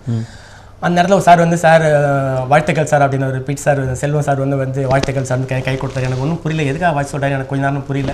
அப்புறமா அவர் வந்து தான் அவர் சொன்ன பார்த்தா எனக்கு புரியுது, இந்த மாதிரி ஆசிரியர் விருது உங்களுக்கு கிடச்சிருக்குது. இப்போ ஒரு நிருபர் தினமலர் நிருபர் வந்து ஆஃபீஸில் உட்காந்துருக்காரு, வந்து வாங்க அப்படின்னு சொல்லிட்டு எனக்கு கூட்டிட்டு போய் அவர்கிட்ட காட்டினார். அப்பா அவர் சொன்னார், இந்த மாதிரி உங்களுக்கு வந்து இந்த டிவியில் அந்த இது ஓடிட்டுருக்கு, உங்களுக்கு இது கிடச்சிருக்கு, வட்டார விருது கிடச்சிருக்குன்னு சொல்லிட்டு அவர் சொன்னார். அதுதான் அந்த முதல்ல கேட்கும்போது ரொம்ப அதிர்ச்சியாக தான் இருந்தது. அதுக்கப்புறம் சரி மகிழ்ச்சியாகவும் இருந்தது. அப்புறம் எனக்கு கொடுத்தாங்களான்றதே நான் கொஞ்சம் அதிர்ச்சியாக தான் பார்த்தேன். அப்புறம் மகிழ்ச்சியாக இருந்தது. அது நான் வந்து எனக்கு கொடுத்தது வந்து அரசாங்கம் எனக்கு கொடுத்தது நான் தலைவனாக ஏற்றுக்கிறேன். என்னுடைய பணிக்கு அரசாங்கம் செய்த ஒரு ரெக்கக்னிஷனாக நான் எடுத்துக்கிட்டு இனிமேல் நான் வர இன்னும் ஒரு 5 ஆண்டுகள் எனக்கு பணி இருக்குது, சர்வீஸ் இருக்குது. அந்த 5 ஆண்டு இன்னும் சிறப்பாக நான் செய்கிறதுக்கான ஒரு உந்து சக்தியை இந்த அங்கீகாரம் எனக்கு கொடுத்ததுன்னு நான் எடுத்துக்குவேன். அவ்வளோதாங்க சார். இல்லை அந்த சந்தோஷத்தை உடனே யாருக்கு நீங்கள் பகிர்ந்து கொள்ளணும்னு ஆசைப்பட்டீங்க? உடனே நான் காலேஜில் மிஸ்ஸஸ் சொன்னேன் சார். பார்த்தீங்களா, உடனே ஃபோன் பண்ணிட்டீங்க சார்? முதல்ல அவங்க தான் சொன்னேன். சொன்னோடனே சரி அப்போ நான் இனிமேல் உங்களை நல்லாசிரியர்னு கூப்பிடணுமா அப்படின்னாங்க. சரி சரி சரி சரி, ரொம்ப சந்தோஷங்க சார். அதுக்கப்புறம் வேறு என்ன கருத்து சொல்ல ஆசைப்படுறீங்களா? ஏன்னா 1 மணி நேரம் பொதுவாக வந்து சில இந்த நேரலை நிகழ்ச்சியில் வந்து பேசுவதை குறைத்து கொள்ள வேண்டும் என்ற எண்ணம் எனக்கு எப்பொழுதும் உண்டு. ஏனென்றா சிறப்பு அழைப்பாளர் பேசுவதற்கான வாய்ப்புகளை நாம் உருவாக்கி தர வேண்டும். இந்த நிகழ்ச்சியை பொறுத்தவரை உங்களுடன் பேசுகின்ற பொழுது ஒரு நொடியும் பார்த்தீங்கன்னா பல செய்திகளை என்னால் உள் வாங்க முடிகிறது. அதனால் இந்த நிகழ்ச்சியுடைய நிறைவாக நேயர்களுக்கு நீங்கள் சொல்லக்கூடிய என்ன கருத்துக்கள், சிறப்புகள்? அரசாங்கம் எனக்கு இந்த மாதிரி நான் சில காரியங்கள் பண்ணதுனால எனக்கு இந்த அவார்டை கொடுத்துருக்குறாங்க. நான் கவர்மெண்ட் ஸ்கூல்ஸில் மட்டும் இந்த மாதிரி கொஞ்சம் வேலையை செய்யலை. நான் வாழ்ந்த சமுதாயத்துலேயும் நான் கொஞ்சம் இளம் வயசில் நான் வாழ்ந்த சமுதாயத்துலேயும் அப்படியே பிணைஞ்சி நான் இருந்தேன். நான் ஏன்னா ஆசிரியர் படிச்சிருக்கும் போது சமுதாயம் என்ன, சமுதாயத்தில் ஆசிரியருடைய ரோல் என்ன அப்படின்னு தான் எனக்கு டீச்சர் ட்ரைனிங் ஸ்கூலில் அழகாக சொல்லிக் கொடுத்தாங்க. ஃபார் எக்ஸாம்பிள் அழகாக சொல்லுவாங்க ஒரு ஆசிரியர், காமராஜர் அவர்கள் சொல்லுவாங்களாம், ஆசிரியர்களுக்கும் சமுதாயத்துக்கும் ஒரு எழுதப்படாத ஒப்பந்தம் இருக்குது, unwritten agreement between teachers and சொசைட்டின்னு அப்படி காமராஜர் சொல்லுவாருங்களாம். அது என்ன அக்ரிமெண்ட்டுன்னா சமுதாயம் என்ன பண்ணுதா, தன்னுடைய பிள்ளைகளை டீச்சர் கையில் கொடுத்துட்டு என் பிள்ளையை உங்ககிட்ட ஒப்படைக்கிறேன், இவனை நல்ல பிள்ளையா உருவாக்கி என்கிட்ட நீ திருப்பி கொடுக்கணும் அப்படின்ற ஒரு அக்ரிமெண்ட்டோட தான் எழுதப்படாத ஒரு அக்ரிமெண்ட்டோட தான் உங்ககிட்ட சமுதாயம் ஆசிரியர் கையில் கொடுக்குதுன்னு சொல்லிட்டு காமராஜர் சொல்லுவாங்கன்னு சொல்லிட்டு எங்களுக்கு சொல்லுவாங்க. ஸோ அதெல்லாம் மனசில் யார் சொன்னது சார்? காமராஜர். இது எங்கள் ட்ரைனிங் ஸ்கூலில் எங்கள் ஆசிரியர் சொன்னதுங்க. யார் எந்த ஆசிரியர் சொன்னாங்க? பேர் சரியாக ஞாபகம் இல்லை சார், பேர் சரியாக ஞாபகம் இல்லை. அங்கே சொல்லப்பட்ட கருத்து நிறைய விஷயங்கள் வந்து நீங்கள் அசைப்படுறீங்கல்ல, உங்களுடைய பள்ளி காலங்கள் கல்லூரி காலங்கள் நடைபெற்ற சம்பவங்கள் நிறைய அசை போடுறீங்களா நீங்கள்? ஏன்னா 6ஆம் கிளாஸ் நடைபெற்ற சம்பவத்தை சொல்லும்போது அவ்வளோ சந்தோஷமா இருக்கிறீங்க நீங்கள் போய்ட்டு, அப்போ பசுமை நினைவு கூறுங்க அடிக்கடி. ஆமாம் சார், ரொம்ப ஜாலியான டைம் சார்.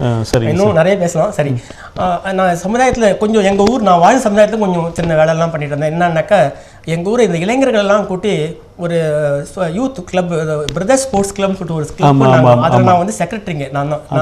ஆமாம், இவங்க எல்லாரையும் இந்த எங்ககிட்ட இந்த இளைஞருடைய எனர்ஜியெல்லாம் ஒன்றாக்கி அவங்கள ஸ்போர்ட்ஸில் இன்னும் மற்ற விஷயங்கள்லாம் அவங்கள கைட் பண்ணி போனது ஒரு 1977லேருந்து 88 வரைக்கும் கிட்ட ஒரு 10 ஆண்டு காலம். இன்னும் சில பெரியவங்களுடைய துணையோட வரராஜ் அப்படின்லாம் இருந்தாங்க லீடர்ஸ், எங்களுக்கு முன்னாடி இருந்தவங்க. அவங்களுடைய துணையோட பெரிய நாயகசாமி அப்படின்றலாம் இருந்தாங்க. அவங்களுடைய துணையோட இந்த இளம் பிள்ளைங்களை கொஞ்சம் தவறான வழிக்கு போகாமல் அவங்கள சப்ளிமேட் பண்ணி அவங்களுடைய எனர்ஜி சப்ளிமேட் பண்ணி படிக்கணும், ஸ்போர்ட்ஸில் இருக்கணும் அப்படின்ற மாதிரிலாம் கொஞ்சம் காலம் கொண்டு போய் அதை எங்கள் ஊரோட நான் ரொம்ப பின்னி பிணைஞ்சிருந்தேன் சார். நான் அதுதான் அதனுடைய வெளிப்பாட்டம். இப்போ இந்த மாதிரிலாம் இருக்கிறது அது ஒரு காரணம். அந்த மாதிரி சமுதாயத்துக்கு நான் கவர்மெண்ட் ஸ்கூலில் இருக்கிற பிள்ளைங்களை மட்டும் சர்வீஸ் பண்ணல, எங்கள் ஊரில் இருக்கிற 1-2 பேருக்கும் மொத்தம் அந்த இளைஞர் சமுதாயத்துக்கும் நான் சொன்னேன். அப்புறம் ஏதாவது அப்ளிகேஷன் ஃபார்ம் ஃபில் பண்ண அது பண்ணணும்னா நேராக நம்ம வீட்டு தான் வந்துருவாங்க. அது இன்னைக்கு வருவாங்க. நீங்க பிறந்த வீட்டு தான் இருக்கிறீங்க? ஆமாங்க சார், ஆமாங்க. அந்த நகரத்துக்கு வந்து நகரத்துக்கு வரல. ஏன்னா உங்க மிஸ்ஸஸ் வந்து ஒரு அசிஸ்டன்ட் ப்ரொஃபஸரா இருக்காங்க, அவங்க டெய்லி போயிட்டு வந்துடுறாங்க. டெய்லி உங்க கிராமத்துல இருந்தாங்க? ஆமா, நான் பக்கத்துல டிராப் பண்ணுவாங்க காலையில. அவங்க காலையில முருங்க பக்கத்துல வந்து பஸ் ஏறி சாயந்தரம் 7 மணிக்கு ஏறுவாங்க. அங்கே சிதம்பரத்துக்கு போயிட்டு வந்துருவாங்க. வந்துருவாங்க. நீங்க நினைச்சீங்கன்னா கொஞ்சம் வசதியான வாழ்க்கைக்கு வெளியில வர விரும்பல? இல்ல சார், வேணாம் சார். அந்த மக்களுக்கு செய்ய ஆசைப்படுறீங்க. அது ஒண்ணு இந்த இதுலயே இருந்தாச்சு, அந்த ஒரு 7 மணி நிலைமையில இருந்தாச்சு. அது வெளிய வரதுக்கு இனிமேல் ஆசை கிடையாது, விருப்பமே கிடையாது. இப்படி இருந்துடலாம். ஏன்னா நல்லா இருந்து இப்போ அதாங்க நாம வந்து அப்படிதான் இருக்கணுங்க போயிட்டு. நம்ம வெரி குட்ங்க, ரொம்ப சந்தோஷம். அதனால அந்த மாதிரி சமுதாய வேலை நான் இருந்த சமுதாயம் செஞ்சீங்க. அப்புறம் இன்னும் நிறைய நூல்கள்லாம் எழுதிருக்கிறேன் சார். சொல்லுங்க, என்ன எழுதிருக்கீங்க? நம்ம பாண்டிச்சேரி யூனிவர்சிட்டியில் 1998 என்ன பண்ணாங்கன்னா டிஸ்டன்ஸ் எஜுகேஷன், டிஸ்டன்ஸ் மோடில் வந்து எம்எட் கோர்ஸ் ஆரம்பித்தாங்க சார். அந்த எம்எட் கோர்ஸுக்கு நான் எழுதின ஸ்டாட் புக்கு தான் சார் அவங்க படித்தாங்க. Statistics, education research methodology and education statistics. நான் எழுதின சில பாடங்கள் அதில் இருக்குன்னு ஒரு குரூப் ஆஃப் டீச்சர்ஸ் எழுதினாங்க. அதில் நானும் ஒரு ஆளுங்க. Education research methodology and education statistics ஒரு புக்கு, அப்புறம் எஜுகேஷன் டெக்னாலஜின்ற ஒரு புக், அதே கோர்ஸுக்கு நான் எழுதின புத்தகம் தான் அவங்க அதை படித்தாங்க. அப்புறம் இன்னும் how to make a successful decision அப்படின்ற ஒரு இங்கிலீஷ் புக் எழுதினேன். அது எப்படி எடுக்கிறது, ஒரு டெசிஷன் எப்படி எடுக்கணும், அதில் அந்த ஒரு சிறந்த முடிவு எடுக்கிறதுக்கான என்னென்ன காரணிகள்லாம் ஹெல்ப் பண்ணுது அப்படின்ற மாதிரி. ஆக்சுவலி இது ஒரு ரிசர்ச் வச்சுக்கலாம். எம்பில் படிக்கும்போது அனாமினிஸ்டில் டேட்டா கலெக்ட் பண்ண டேட்டாவுடைய டெசர்டேஷன் அது பப்ளிஷ் பண்ணுது. அதுக்கப்புறம் பிஹெச்டி படிக்கும்போது அது டெசிஷன் மேக்கிங். என்னோட ஏரியா மெயின் ஏரியா என்னன்னா டெசிஷன் மேக்கிங் தான் சார். சைக்காலஜி. ஆமாம், சைக்காலஜி வந்து இட்ஸ் சயின்ஸ் ஆஃப் பிஹேவியர். பிஹேவியருக்கு எது பேஸ்னா டெசிஷன் தான். First before presenting to behaviour we make a decision in our mind இல்லையா? அப்போ டெசிஷனை ஸ்டடி பண்ணால் பிஹேவியர் ஓரளவு ப்ரெடிக்ட் பண்ணலாம் அப்படின்றது தான் லாஜிக் அப்படி போயிட்டு இருக்கு. அதனால் டெசிஷன் எடுத்து தான் நான் மெயினாக இது பண்ணேன். என்னோட எம்ஃபில் ஒர்க்கு பிஹெச்டி ஒர்க் எல்லாம் டெசிஷன் ஆராய்ச்சி பண்ணுறது தான். இந்த டெசிஷன் மேக்கிங்கில் 16-17 ரிசர்ச் ஆர்டிகல்ஸ் போட்டாச்சு. இன்னைக்கு இந்தியா பூரா பல ஜேர்னல் என்னுடைய ஆர்டிகல் இன்றைக்கி இருந்துட்டு இருக்கு. ரொம்ப எதுங்க சார், அதாவது புதுவையிலே பிறந்து வளர்ந்துருக்கிற நீங்கள் இன்றைக்கு இந்தியாவுடைய பல நகரங்களுக்கும் அறியப்பட்ட ஒரு மனிதனாக இருக்கின்றீர்கள் என்றால் அது இந்த மண்ணிற்கும் மக்களுக்கும் கிடைத்திருக்கின்ற ஒரு பெரிய பெருமையாக நினைக்கின்றேன். நீங்கள் ஒரு மண் சார்ந்த மக்களுக்கான ஆசிரியராக இருக்கின்றீர்கள். நிச்சயமாக அந்த விருதுக்கு ஒரு நிரம்ப தகுதிகளை பெற்றவர் என்ற ஒரு நம்பிக்கை மகிழ்ச்சியோடு வேறு என்ன சொல்ல ஆசைப்படுறேன்? ஒன்று சார், அரசாங்கத்துக்கு என்னுடைய பணியை ரெகக்னைஸ் பண்ணி எனக்கு விருது கொடுத்த அரசாங்கத்துக்கு நான் வந்து தலைவணங்கி நன்றி தெரிவிக்கணும்னு ஆசைப்படுறேன். நன்றிங்க சார். அறிவு அற்றம் காக்கும் கருவி, செருவார்க்கும் உள்ளழிக்கல் ஆகா அரண் என்பதை போன்று ஒரு கல்வி இந்த மனிதனுக்கு மிகப்பெரிய ஒரு பாதுகாப்பு அரணாக அமைந்திருக்கின்றது. ஏனென்றால் கொம்பாக்கம் என்ற ஒரு கிராமத்தில் ஒரு புறக்கணிக்கப்பட்ட சமூகத்தில் பிறந்திருக்கின்ற ஒரு மனிதன் இன்றைக்கு மக்களால் மதிக்கப்படுகின்ற ஒரு மனிதனாக இருக்கின்றார் என்றால் அதுதான் இந்த கல்வி. அந்த கல்வியினுடைய உச்சத்தில் இருக்கின்ற நம்முடைய சிறப்பு அழைப்பாளருக்கு உங்கள் சார்பாக வாழ்த்துக்களை தெரிவித்துக்கொண்டு வருகின்ற காலங்கள் 5 ஆண்டுகள் இருப்பதாக சொல்லுகின்றார். இந்த 5 ஆண்டுகளில் பார்க்கின்ற பொழுது இந்தியாவுடைய தேசிய விருதை பெற வேண்டும், பெறுவார் என்ற நம்பிக்கையோடு நிகழ்ச்சியை பார்த்து கொண்டிருக்கின்ற உங்களுக்கும் நிகழ்ச்சியில் பங்கேற்று பேசிய நேயர்களுக்கும் குறிப்பாக இன்றைய கதாநாயகன் சிறப்பு அழைப்பாளருக்கும் எனக்கு ரொம்ப வியப்பாக இருக்குது. நான் கேட்டேன் என்னென்னா நீங்கள் பார்த்துருக்கீங்களான்னு கேட்டேன். நான் சொன்னார் பாருங்க, இல்லை சார் சாரி நான் டிவியே பார்க்குறதுல உங்களை பார்த்தே இல்லை சார்ன்ட்டார். அப்புறம் எங்கள் அப்பா திரும்ப கேட்டார். ரொம்ப யோசனை பண்ணி ரொம்ப ஆனஸ்ட்டாக பேசுகிறேன். ஏன்னா பல பேர்லாம் போய் சொல்லுவாங்க, ஆமாம் சார் டெய்லி உங்களை தான் நான் பார்க்குறேன்னுவாங்க, ஆனால் பார்த்துருக்க மாட்டாங்க. போயிட்டு ரொம்ப வெளிப்படையாக டிரான்ஸ்பரண்ட், ரொம்ப வெளிப்படையாக பேசுகிறாரு, உண்மையை பேசுகிறாரு. அதை விட எல்லாத்தையும் கடந்து அந்த கிராமத்தில் பட்டிருக்கின்ற வேதனைகள் குறித்தெல்லாம் அவர் என்னோடு பகிர்ந்து கொண்ட பொழுது எனக்கு உண்மையிலே என்னுடைய இதயமெல்லாம் கசுந்துருகியது. என்றால் இப்படிப்பட்ட மனிதர்களெல்லாம் கடினப்பட்டு போராடி ஒரு முன்மாதிரியாக இருக்கிறாங்க பாருங்கள். அதுதான் இந்த நிகழ்ச்சியினுடைய அடிப்படை வித்து என்று சொல்லிக்கொண்டு இப்படிப்பட்ட மனிதரைத்தான் நாம் கொண்டாட வேண்டும் என்று சொல்லி நிகழ்ச்சியில் பல பணிகளுக்கிடையே வந்திருக்கின்றார் இந்த மனிதன். உங்கள் சார்பாக பாராட்டுக்களை தெரிவித்துக்கொண்டு என்னுடைய இதயத்திலிருந்து வார்த்தைகளை நன்றிகளாக காணிக்கையாக்கி விடைபெறுகின்றேன். இந்த நிகழ்ச்சி உங்களுக்கும் எனக்கும் நம்பிக்கையை கொடுத்திருக்கின்றது. காரணம், நல்ல மனிதனோடு நாம் பேசியிருக்கின்றோம். மீண்டும் சந்திக்கலாம் அடுத்த நிகழ்ச்சியில். வணக்கம். வணக்கம்.